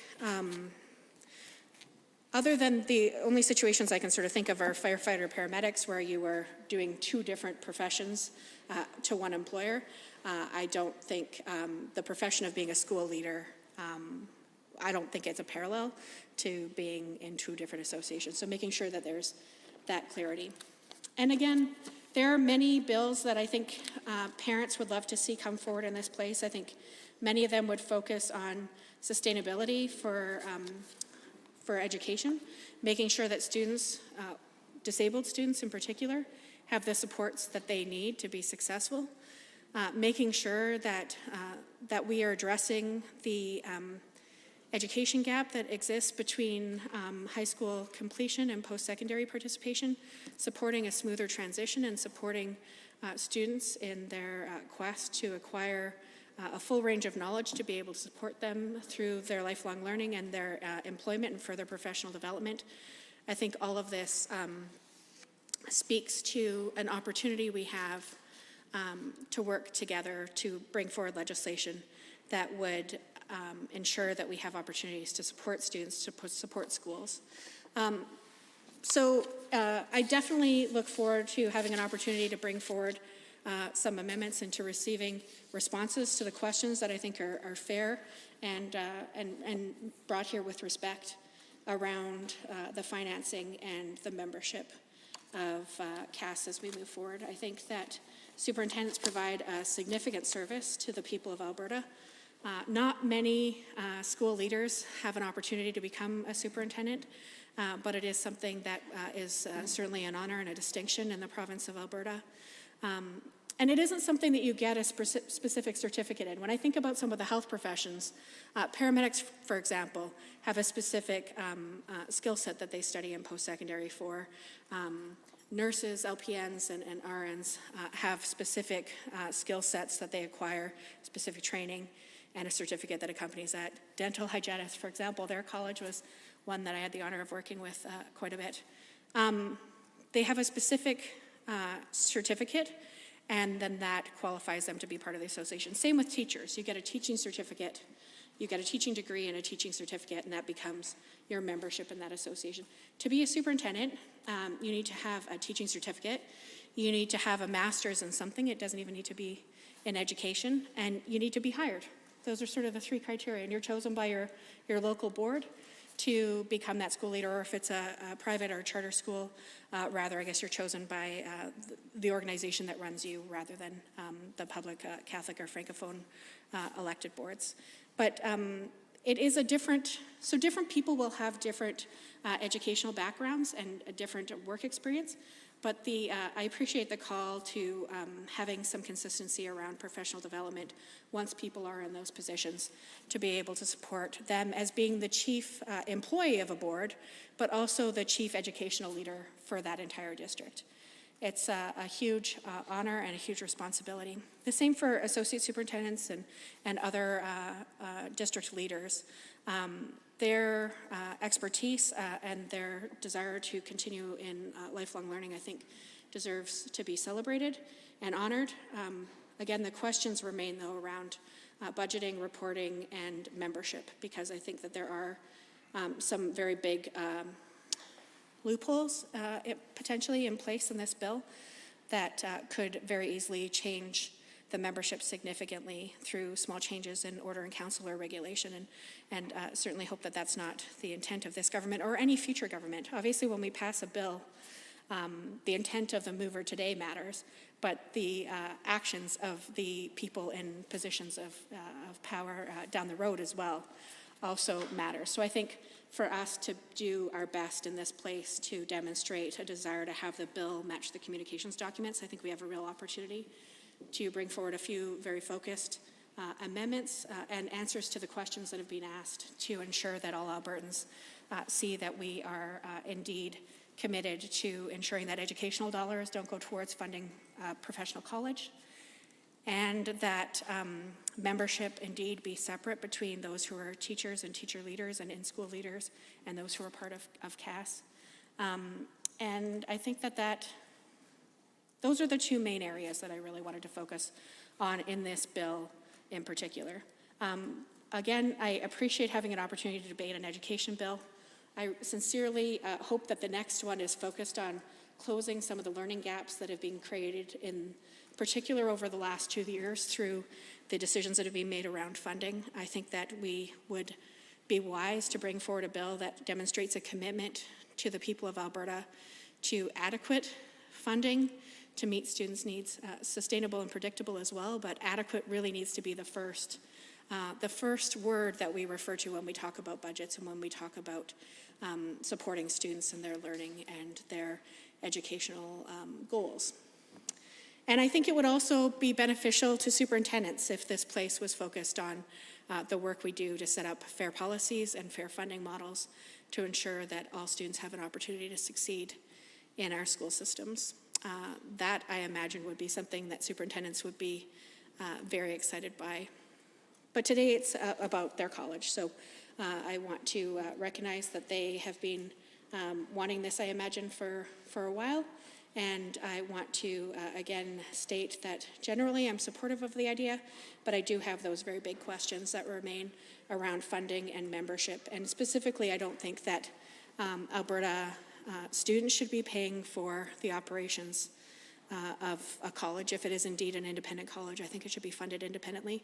But of course, it will be expensive to run a college when it has arguably not a huge number of members. So the breakdown on the number of members, what the fee schedule would look like, and how this will be allocated without addressing education budgets, I think is key and is at the forefront for some of my concerns as we move forward. But at this point, I want to encourage all members of the Assembly to support Bill 55 in second reading so that we can get that additional information, ideally in second reading, but if not in committee, and that we can consider these amendments to make this bill, in my mind, stronger and more responsive to the educational needs that we have here in the province of Alberta.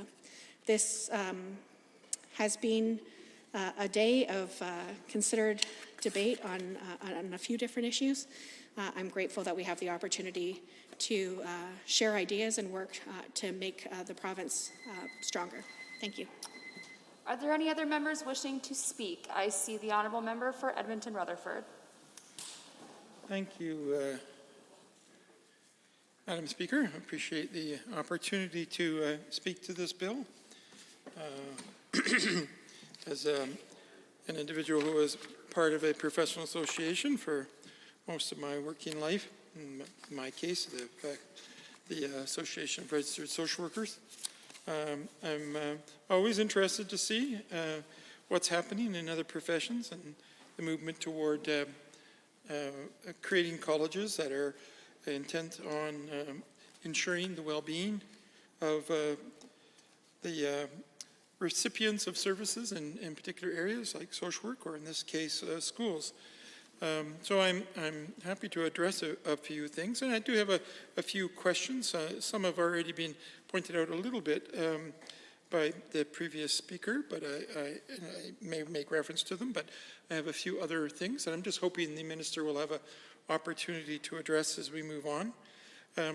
As with the member from Edmonton-Glenora, I do have some concern that given the priorities that people share with us as MLAs in this province, that those kind of things are not being addressed, and instead we are moving on to the smaller issues when we would certainly love to be in this House talking about the very serious concerns in the schools. I know that in my regular calling through the community, and including last night, I often have very long conversations with people from the school system who have, a long list, because I start with a really wide open question about, tell me about your thoughts or concerns, and it doesn't take me long to identify people in the teaching profession, because they certainly have not felt supported, not felt that their professionalism has been the focus of this government. They have not been provided the resources to do the best work they possibly can for the benefit of the students in their school, whether it be for COVID, or whether it be for class size, or whether it be for taking care of their own personal needs, such as their pension plan, so that they can feel comfortable and focused on their schoolwork rather than the stressors created for them by the provincial government. So I just want to put that out there, that I think that education is seriously neglected by this government. But let's get back to this particular bill and some of the questions that we have here. I think that the question that was brought up by the member from Edmonton-Glenora regarding who is covered by this bill is one that really needs to be highlighted a little bit more, because we I have some very serious concerns about the intention here of this bill, and really hoping the Minister will take some time to come in this House and speak to us about the purpose of gathering this particular group of people together, and whether or not it's going to include people beyond the superintendents and the deputy superintendents. If it is that group, it would seem to make some sense, given that the scope of their work is very similar, and similar from board to board to board. and therefore would make a reasonable collegial group to draw together to ensure that practice at this level and this nature of work is conducted at the highest possible level that we can expect. But it does seem curious. The government seems to be suggesting that it's not just the superintendents and the deputy superintendents, as suggested by the title of the bill, the College of Alberta School Superintendents Act, but they're suggesting that some 1,300 managers would somehow be involved in this. Clearly, therefore, it is not just superintendents and deputy superintendents, and therefore may include people who are not, in fact, part of the administration, the central school boards, but rather part of the delivery of services in schools, such as principals and vice principals. And I think that we certainly need some clarity on that. I'm worried that the underlying intention here for the government is not about providing good practice, but separating out groups from the ATA because of their conflict with the ATA. And they can certainly alleviate my concerns around that by identifying that principals and vice principals that are in the school system doing frontline school work as opposed to part of the larger administration at the school board are not included in this legislation, and look forward to having the opportunity to speak with the minister during Committee of the Whole. I am also curious as to who's not included in this particular piece of legislation, in that I noticed that the focus is on public, separate, and francophone schools, and I do not see any reference to individuals who have the supervisory or the superintendent responsibilities in private schools included in this legislation, and perhaps the minister can help me to understand if that is indeed the intention. If I'm wrong, I'm happy to be given some instruction on this. But I am concerned that there's been a fair amount of emphasis from this government of shifting resources from the public systems, whether it be the Catholic system or the public system, into private school systems, and yet is not including the private school systems in the body that would be responsible for governing good practice within those systems. If there is a standard of good practice, if there is a code of ethics, if there is a regulatory responsibilities for the superintendents in the public and Catholic school systems and the Francophonie system, then of course it would make sense. It should also be true in the private system. They're all receiving government funds. They're all responsible for the education of children in our system. And therefore, I would really like the minister to spend some time helping us understand why they don't seem to be included in this legislation. So the question is, who's in and who's out of this legislation? I also have some concern about a decision that appears to be part of this legislation, that while the body that is being created, the CASS, will have some responsibility for disciplinary actions for their members, which is true of all professional associations that I know of. They do have internal disciplinary committees. They have rules that are clearly outlined about what they can speak to, and what kind of hearings they can have, and what kind of outcomes that they can apply.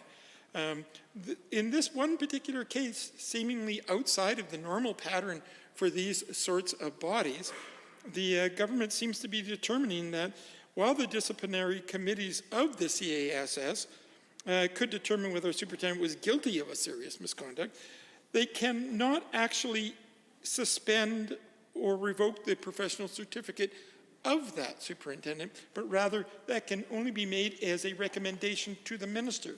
Now, I point this out because that is a variation from standard practice in all other professions in this province.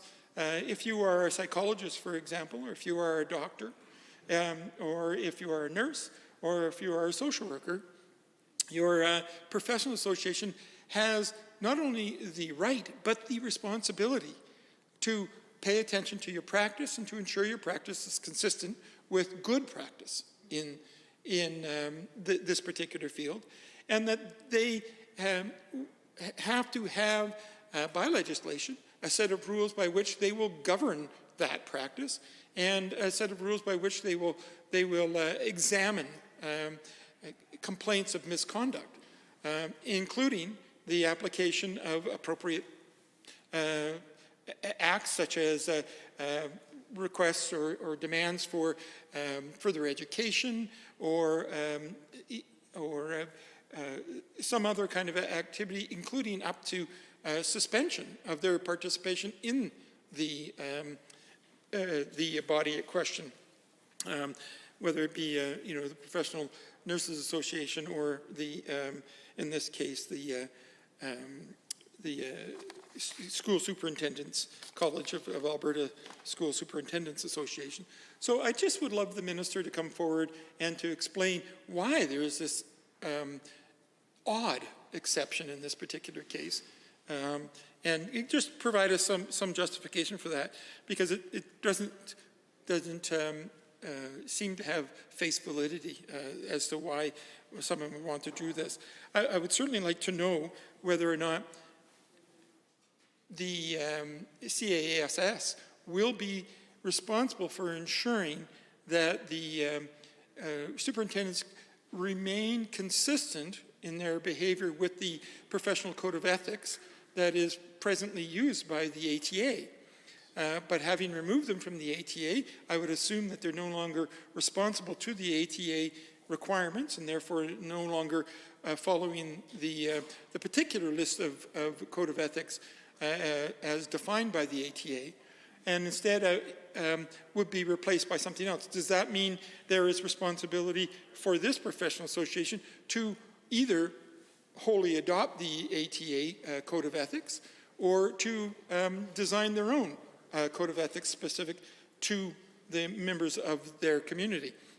And this is unclear in the legislation here, and so I just really want to be clear that we understand what kind of responsibilities this board will have for supervising good practice, and what role they have in ensuring that that practice is adhered to, and what role they have in applying consequences when that behavior steps outside of the code of ethics or the responsibilities of the person in that position.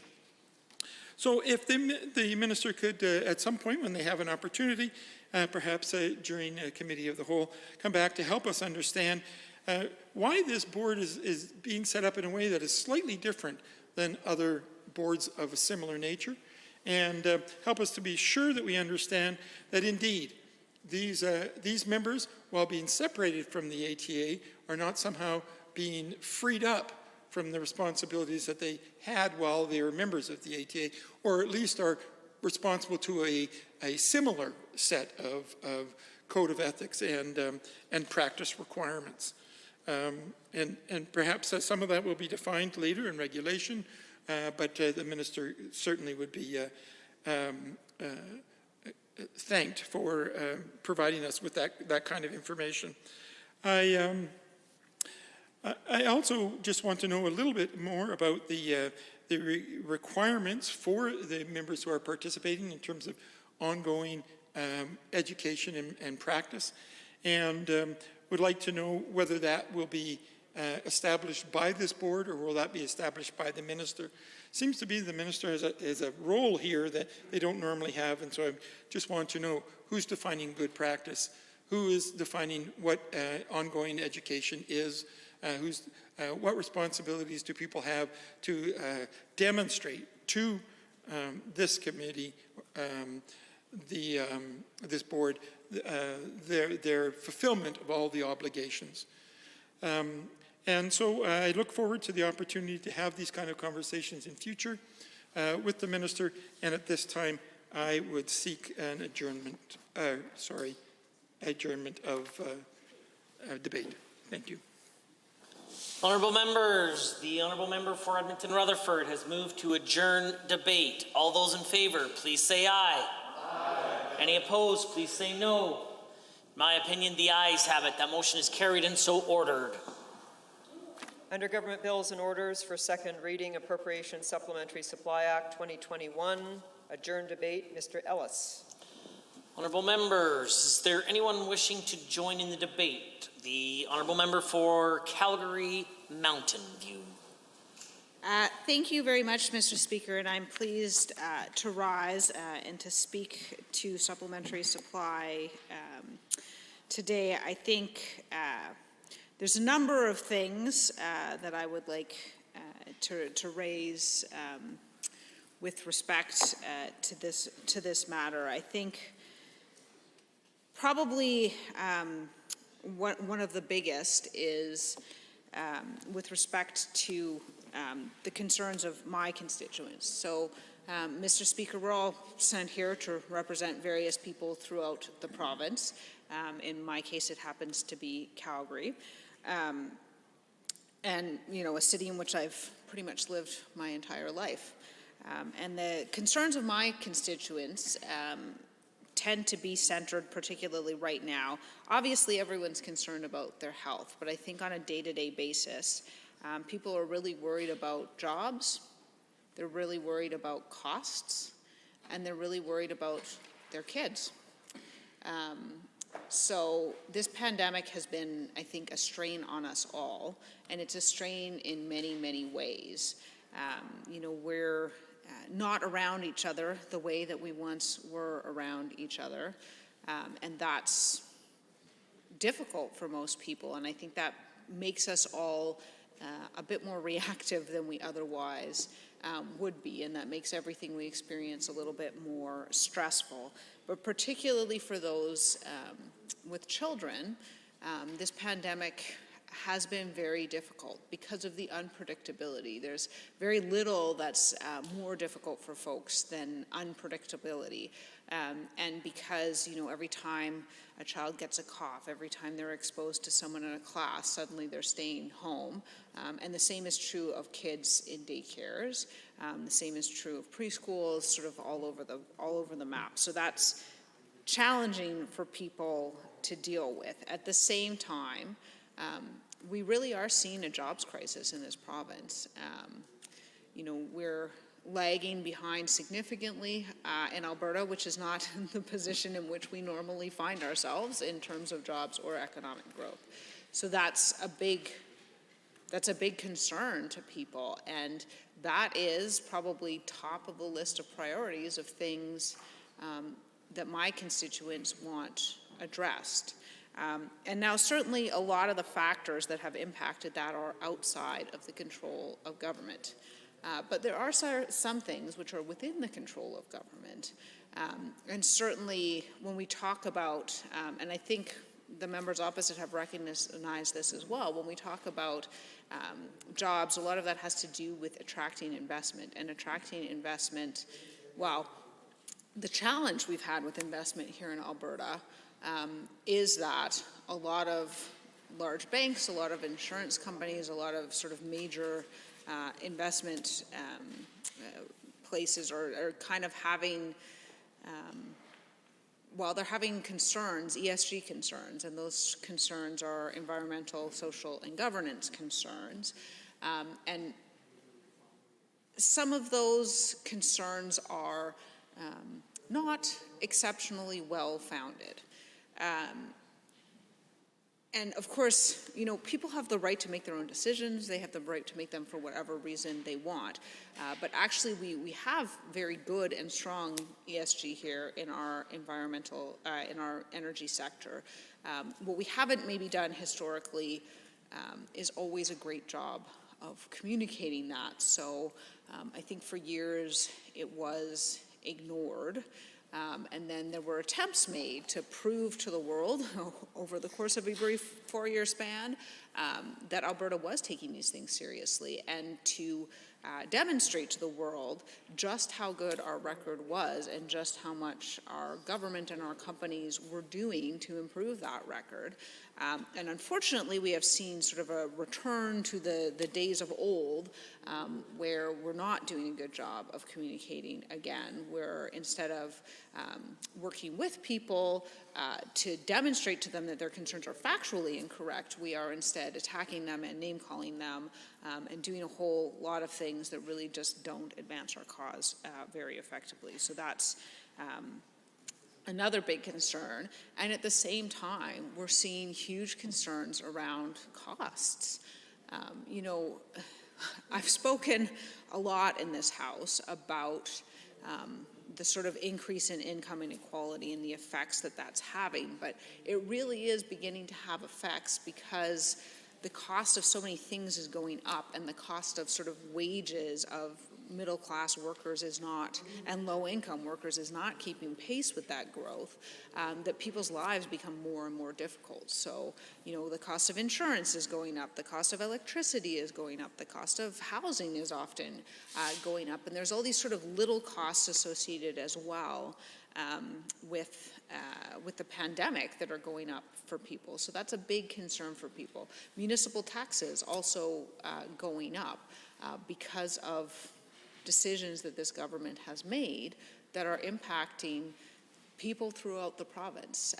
The withdrawal of MSI, the downloading of police costs, the cutting of police funding. These things are having an impact because someone has to pick up the cost, and that someone is municipalities, and municipalities can't run deficits. So what they do is they increase taxes because that is the option they have available to them. And in Calgary, this is particularly difficult because of the emptiness of those downtown towers. We're not seeing nearly as much come in from business taxes in those areas. So that is in turn having to be shifted onto businesses that are either further out or onto residential individuals. And so that continues to be a huge concern as well.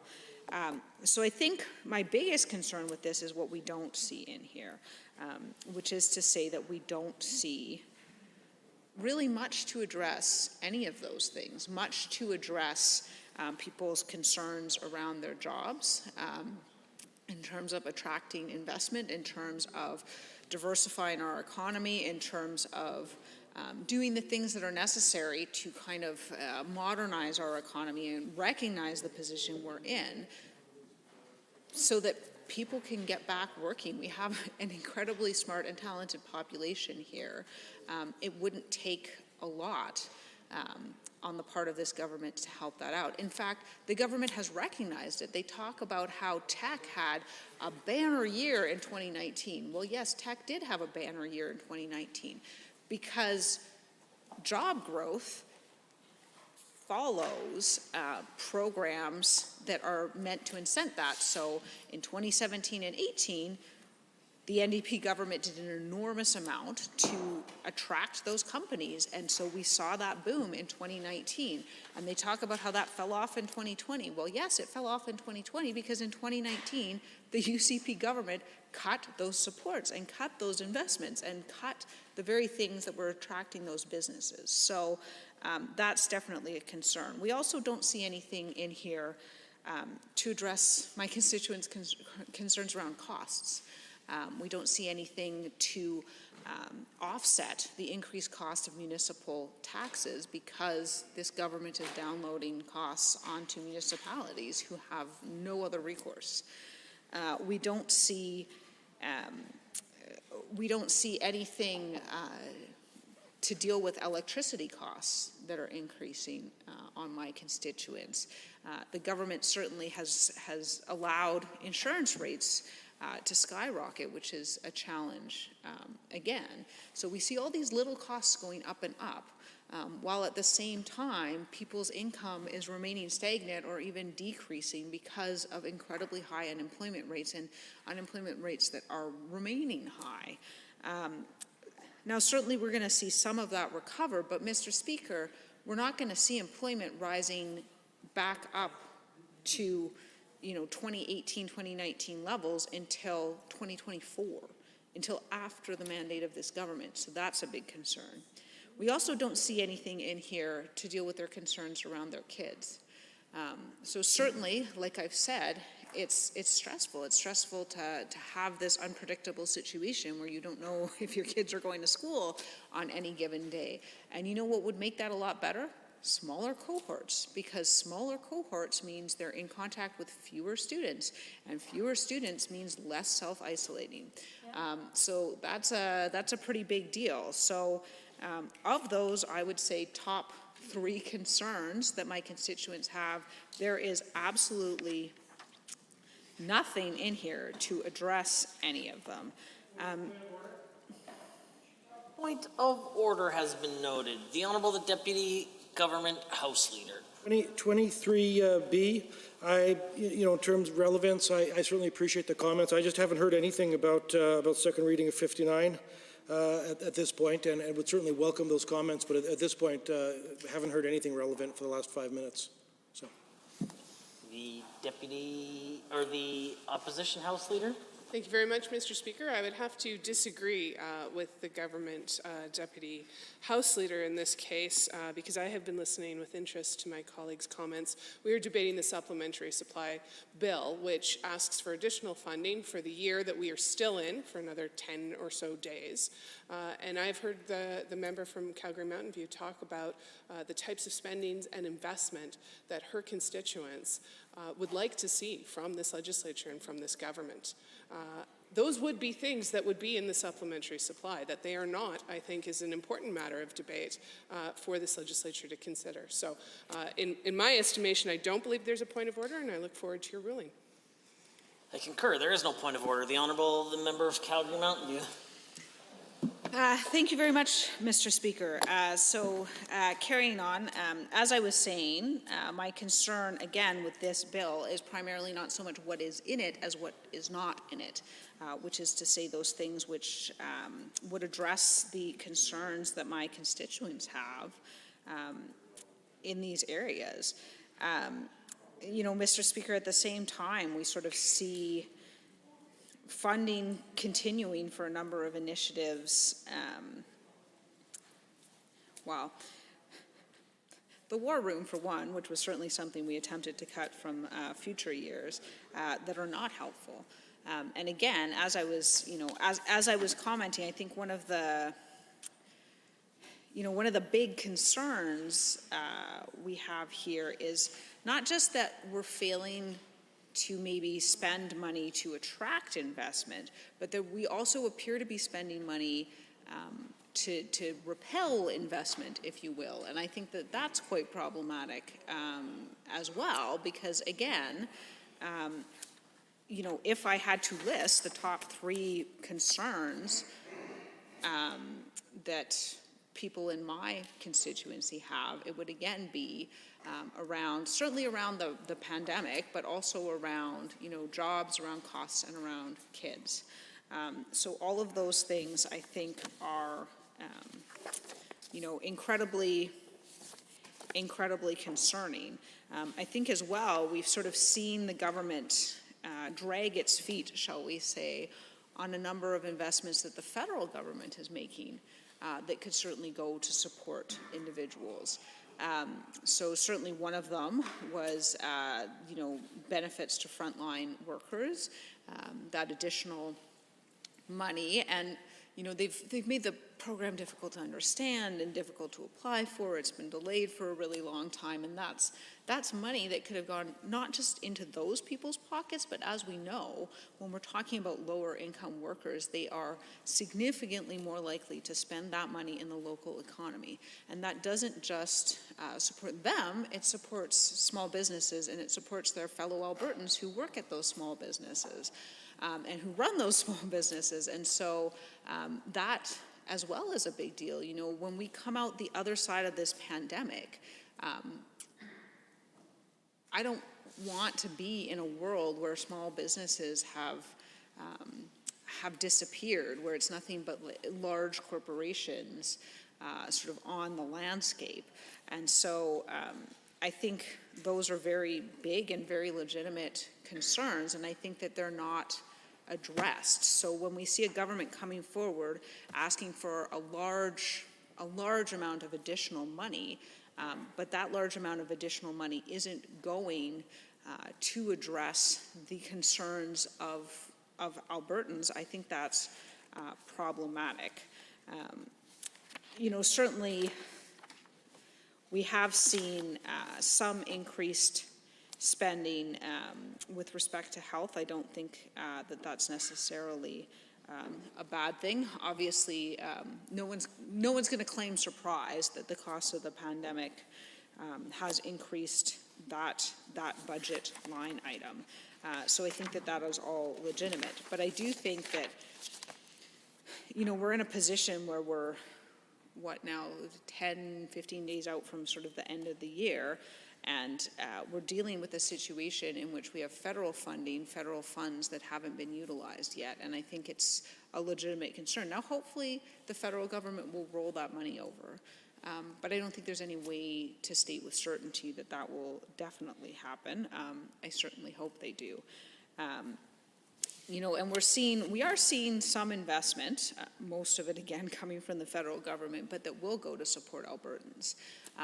For instance, there's a significant amount of federal money flowing through to help clean up orphan wells. I mean, that's pretty much good on every side of that, but we're not seeing investment from the provincial government on that. Certainly the money flows in and it flows through the budget, so it's relevant in that sense. It's in last year, it's in this year. But I think that economic stimulus is very much helpful, but it's not coming from this. So that is my point, Mr. Speaker, is that we don't see the things which Albertans are most concerned about in here. Honourable Member, Standing Order 29-2A is available. I see the Honourable Member for Lac St. Anne Parkland has risen for a brief question or comment. Oh, thank you, Mr. Speaker. And part of it is just to be able to get up and take the mask off, and the other one stretching my back. You ever notice that? We sit in here so much, listening to other people talk, and you keep engaged, but my gosh, I'm not sure what the heck's going on. What I like is fresh air. I like being outside. I like talking to people. I like understanding what drives our province. And the other thing I get a kick out of every once in a while, Mr. Speaker, and I'm sure I'm going to weave it all together here, is memes. Every once in a while you get these memes, they flash up there, and the one that came up that was most relevant, that came to mind, and I'm sorry it's been a couple long nights, we've all been going through estimates, and what came to mind was this one meme, Mr. Speaker, where there's a person standing there with this fork and a socket, and they're actually suffering from electrocution, they're getting shocked up, and what there is right beside it is there's an even bigger fork, and there's about 10 people strapped onto this one, and they're running towards the bigger socket, and it says socialism, if at first you don't succeed. So what I'm hearing is a complete pontification of wondering why downtown Calgary is having problems with our office towers, wondering why all these jobs disappeared. We're sitting in here, and a member from Meadowview, love the area we're at, by the way. I love seeing the Eskimos go down there and whoop the Stamps, so McMahon Stadium, and driving over afterwards. Great little area. A lot of folks that I know from there, they work downtown, got small families, usually project engineers, that type of crowd, maybe in the banking side of it, the project controls, etc. And predominantly they work for, yeah, you bet it, energy companies. The same member was talking about us in the Canadian Energy Centre fighting back against misrepresentation of that entire sector, and they can't wonder, or they can't come to reason why these jobs are leaving. You gotta be kidding me. So me with my sore back, a lot of people in Calgary are pretty sore at you folks over there too for not getting the picture of what you've been doing with the energy sector for a number of years. You can't have it both ways, friends. You can't keep saying that Alberta is the worst in the world for services. You can't keep blocking pipelines. You can't keep, protesting and saying nonstop or not standing up for what we're doing here on the energy sector. If you want the wealth and you want the value to come back, that is one of our largest sectors. And why do we have to counter this? Why do we have to get the narrative out? Why do I have to stand up and stretch my back? Common sense, perhaps. Maybe common sense for Albertans, they have to understand. We're diversifying the economy. Get fired up about hydrogen, folks. Don't start getting fixated between green hydrogen and blue hydrogen. You got to go with what we have. 2018, Japan does a study right across the world. They're going to switch to a hydrogen economy. 2018, they come up with the blue hydrogen column, so that'll be the one coming from fossil fuels, utilizing things like carbon capture that, by the way, we're a leader of, going to be leading this. We are down in the lowest. The only one that beat us for the best cost price point was Russia. Now, Russia beat us because they don't have to worry about, the environment or humanitarian rights. So I'm okay with being number 2 in the world in that. Green hydrogen, Mr. Speaker, we're in the lower quarter percentile. So these are the type of things that we're working on to bring it back. You've got the tech. We've been told nonstop, you got to diversify, diversify, diversify. So if it isn't a windmill spinning in a solar panel, they don't count it. We'd had conversations about artificial intelligence before. I don't want to go back to that hit reel, but holy crow, you're right. We do have a lot of artificial intelligence.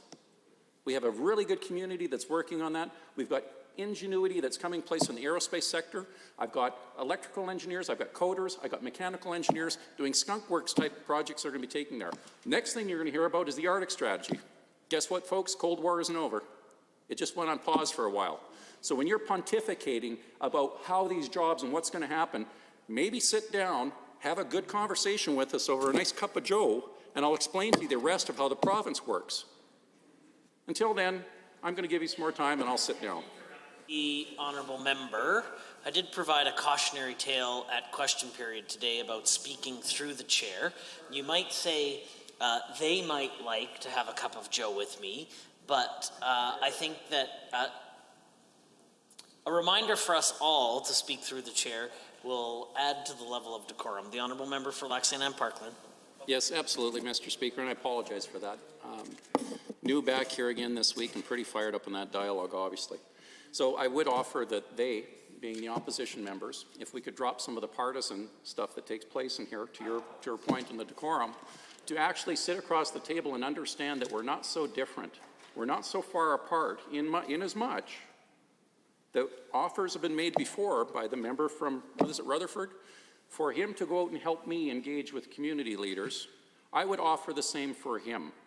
Or he, sorry, Mr. Speaker, I'm messing that up again.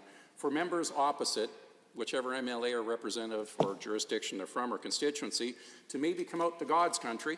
It's just on the border of Edmonton, or they border us, and I would definitely sit down and have a coffee and a conversation, drop the partisan stuff that's taking place here. Because what's happening with all of that, we get fixated and we're tearing ourselves apart, and we got to start fixing it for those people down in Meadowview because they need some jobs to feed their kids. Oh, fortunately, that is the end of the time available for 29-2A. Is there anyone else wishing to join in the debate? The honourable member for Edmonton, Rutherford. Thank you, Mr. Speaker. I always enjoy the chance to debate in this House. Sometimes it's a little hard to follow a speech based on memes, mansplaining, and lack of self-awareness, but I'll do my best as I go along here. I have been very carefully following what's been happening in the Committee of Supply and what's been going on in Bill 59 here. And I must say, I continue to have some very serious questions about the priorities of this government as demonstrated in this bill. And I have questions in a few areas that I wouldn't mind the government at some point addressing for me if they get an opportunity to do that. Some of them of which, I have some very serious concerns about sort of the lack of preparedness and the lack of thoughtfulness in putting this together, and the desire here to actually help Albertans with the very difficult circumstances that they've been experiencing over the last year. And I certainly wish the government would focus on that instead of making trite points, to repeat back in the bar and slap your buddies on the back and joke about. I think that we have some very important things that have been missed by this government, and taking some time to point out the deep gaps in their preparation, thoughtfulness, and putting together this particular bill, I think is really important for the people of the province of Alberta. For example, here we are, just about 10 days left in the month, and the government is now just applying to bring in money from the federal government to put toward job creation. that they're supposed to spend somehow in the next 10 days. Now, of course, they may be rescued by Prime Minister Trudeau in this case. They have been rescued by him on a number of cases, particularly with COVID. But I would have hoped this government wouldn't be depending on the federal government to make things better for Albertans when they themselves are not doing so. So I'm very discouraged to see that they're waiting so long to create a program to create jobs in this province. I certainly hope, as the previous speaker from Calgary spoke to, that somehow they get the grace to spend this money after the appointed date. But discouraged that the government is putting themselves and the citizens of the province of Alberta in this place. I'm also concerned about the whole nature of the lack of focus on jobs. I mean, this is a government that came in saying that that was going to be one of their top priorities, and they said it was going to be jobs and pipeline in the economy, and we know that they have not got a pipeline, although the Prime Minister has bought one for them because of the hard work of the previous government. And we know that their economic record is one of the worst that has ever been seen in the province of Alberta when you take measures like unemployment and so on. And we know that they simply are struggling to balance the budget. But what they said with all of these things was the first two, the complete failures on, was that they were going to do something about jobs. And here in this budget, I'm really not seeing the work that needs to happen with regard to jobs. And one of the things that we have learned through this pandemic, which has caused a need for this supply bill, Bill 59, which I'm speaking to very directly, I want to say that one of the things we have learned is how important some jobs are in this province that we sometimes don't give full credit to. For example, a year ago, not many of us would have understood the depth of importance of personal care aides in long-term residences. We often see them as jobs taken by immigrants just temporarily while they get themselves grounded in the country and then move on to what some other people might consider more important jobs. But some of us always knew that those jobs were important jobs. That people who become personal care aides are actually performing a very vital function in this province. And it's only risen in our eyesight over the last little while because of the pandemic, because we know that when those people are not fully supported in their jobs, that the consequence is disastrous, even including death. And, it's something that nobody in this house, any side of this house, would ever want to have happen, is the death of an Alberta citizen that could have been avoided. We all share that. We're on the same page on that particular one. And I'm very concerned that, that this government has not taken a lesson from that and applied for some extra money here in this house to ensure that things could change for those kind of workers. Now, one of the things that we do know is that over time, a significant number of major employers in this province have made a shift in the nature of their employment of their staff. And that shift involves reducing staff hours to a point where they no longer need to consider staff members full-time employees. Instead, they can consider them part-time employees. What happens when they do that is they save some money because they don't have to provide benefits and pension plans for part-time employees the same way they need to provide them for full-time employees. So that's a savings for the corporation that is hiring. But what we've learned in this pandemic is that that has caused a serious problem for the employees. Now we have people who would be more than happy to work full-time hours and would expect in working those full-time hours that they would achieve from that work all the benefits of being a full participant in the economy of the province of Alberta. And for most of us, that includes the desire to be able to fulfill our needs and the needs of our families in a stable and dependable way, not only through our working career, but in the time of our retirement. And that requires that we have plans that allow us to work full-time, that allow us to have benefits to take care of our teeth and our health care, and take care of us when we need to take sick days or to help people in our family, take time off work, and ultimately take care of us when we retire with a benefit plan that is reflective of the significant contribution that we've made to the province of Alberta. Now that's just a standard desire on the part of most people in this province. They would want to have all that. But what we have learned in this crisis, this pandemic crisis, is that a significant number of people are in jobs that do not provide all of that. And what the government has failed to do in this Committee of Supply is to provide the support and resources to the employers to ensure that the people working for them can have a job of that nature. Instead, what we have is people getting what are referred to as contract positions now. So you're not considered an employee anymore, you're considered a contract worker. So therefore you're not eligible for benefit plans. You're not eligible for pension plans. You're not eligible for paid sick days, so you can take care of yourself or your children when they become ill. And the government has seen all this. And the consequence for us was that we had people who were working in 4 or 5 different long-term care settings in order to be able to get enough hours to do all that on their own as contract workers as opposed to full-time employees.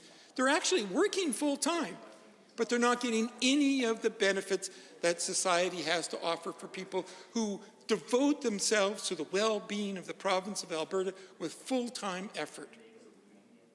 And this government could have used the Committee of Supply to actually move ahead on that, to address the needs of workers in this province, to deal with the profoundly problematic existence of precarious work. I don't see that expression once in this bill. I don't see that expression anywhere in the work of this government. And I'm very discouraged that the Committee of Supply isn't actually primarily focused on dealing with precarious work, on helping people to achieve what is natural for all Albertans, an opportunity to work hard, to provide not only for their family, but for the well-being of all the province and the growth of the economy. We know people come from all around the world to do that in this country, to take that opportunity, to be able to contribute deeply to the well-being of this province. And yet, the rewards they get for doing that, often for having gone through very difficult circumstances in other countries to arrive here, is they are treated as less than. They're not given the full benefits of being full-time workers. They do not get the benefits of having jobs that actually contribute to the well-being, even the life we now know, of members of the province of Alberta. And that's what we could have seen in this bill, and we don't see. We don't see the government taking jobs at the core of their efforts to move forward. We don't see them saying, because we believe in jobs, we will define what a good job is, and we will help employers get to the place where they can provide those good jobs. Now, we know it's a big problem in this province, this precarious work, because the #1 employer in this province isn't actually a large corporation. It is small businesses. And small businesses are in a very difficult place. I've been speaking with many small businesses for quite a while now as head of our caucus's Alberta's Future program. And I know the previous speaker said we should get on board with hydrogen, but I'd like to remind him we had our hydrogen report up before they had their hydrogen report out. And he can go to Alberta's Future to actually read that report if he'd like to, along with many other reports about how we're going to diversify and build this economy. After this government came in, they didn't work on diversification. They actually cut a lot of the tech funds and other diversification initiatives that were in place under the previous government. So they really have no claim for working on diversification. They are late to that game and not doing it very well, by the way. But I certainly encourage them to go to albertafuture.ca and learn what they could have been doing. We are more than happy to provide good ideas to this government. But I think the focus should have been on jobs and helping those small employers, small businesses, to be able to retain their employees by providing them with full work experiences, which is one of the major problems right now. Every small business person I have spoken to, and I am literally now in hundreds, at least perhaps thousands, if you include everybody who's participated in our consultations, of small business people who are absolutely wanting to provide the best experience for their employees, who often view their employees as members of their own family, who have been devastated by having to let them go or to reduce their hours because of the shutdown in this pandemic. But they cannot compete with the big companies. They can't provide what those employees need. And this was a chance in this bill for the government to come forward with a package that would allow that to happen. With a package that would say to small employers, I know you only have 10 people, but let's make sure those 10 people are devoted to your company and will stay with you and not leave you because they can get more money, more benefits, and better pension plans at a bigger company. We need those small mom and pop shops. We need the small welding shop. We need the small pet supply food stores. We need the flower shops. We need the yoga studios because they hire people in this province, but they can't do so if they don't get support for working with their employees to provide them a full work experience that includes the things that small businesses cannot presently provide. And I certainly would like to have seen this bill, Bill 59, to have done that, and they have failed to do that as they have failed to do so much else for the citizens of this province. Thank you. Honourable members, Standing Order 29-2A is available, and there is approximately 1 minute remaining in time allotted for debate. The Honourable Member for Edmonton-Ellerslie. I really appreciate the member from Edmonton-Rutherford getting up and providing us, a wholesome analysis, more than just commenting on memes that they happen to see on social media and anecdotal information that you collect in a coffee shop. Although those are really important, it's really important to be able to hear from people directly. That's for Edmonton-Ellerslie, but in accordance with Standing Order 64-3, the Chair is required to put the question to the House on the appropriation bill on the order paper for second reading, Bill 59, Appropriation Supplementary Supply Act 2022. All those in favor of the motion for second reading, please say aye. Aye. Any opposed, please say no. In my opinion, the ayes have it. That motion is carried and so ordered. Bill 59, Appropriation Supplementary Supply Act 2021 is now read a second time. The Honourable Deputy Government House Leader. Chief Government Whip. The Honourable, the Member for Calgary-Buffalo. Are we moving on? To adjourn. Yes, let's adjourn. Thank you. Till tomorrow at 1:30. Tomorrow at 1:30. The Honourable, the Member for Calgary-Buffalo has moved for adjournment for tomorrow at 1:30. All those in favor, please say aye. Aye. Any opposed, please say no. In my opinion, the ayes have it. That motion is carried and so ordered. The House stands adjourned until tomorrow at 1:30. Order.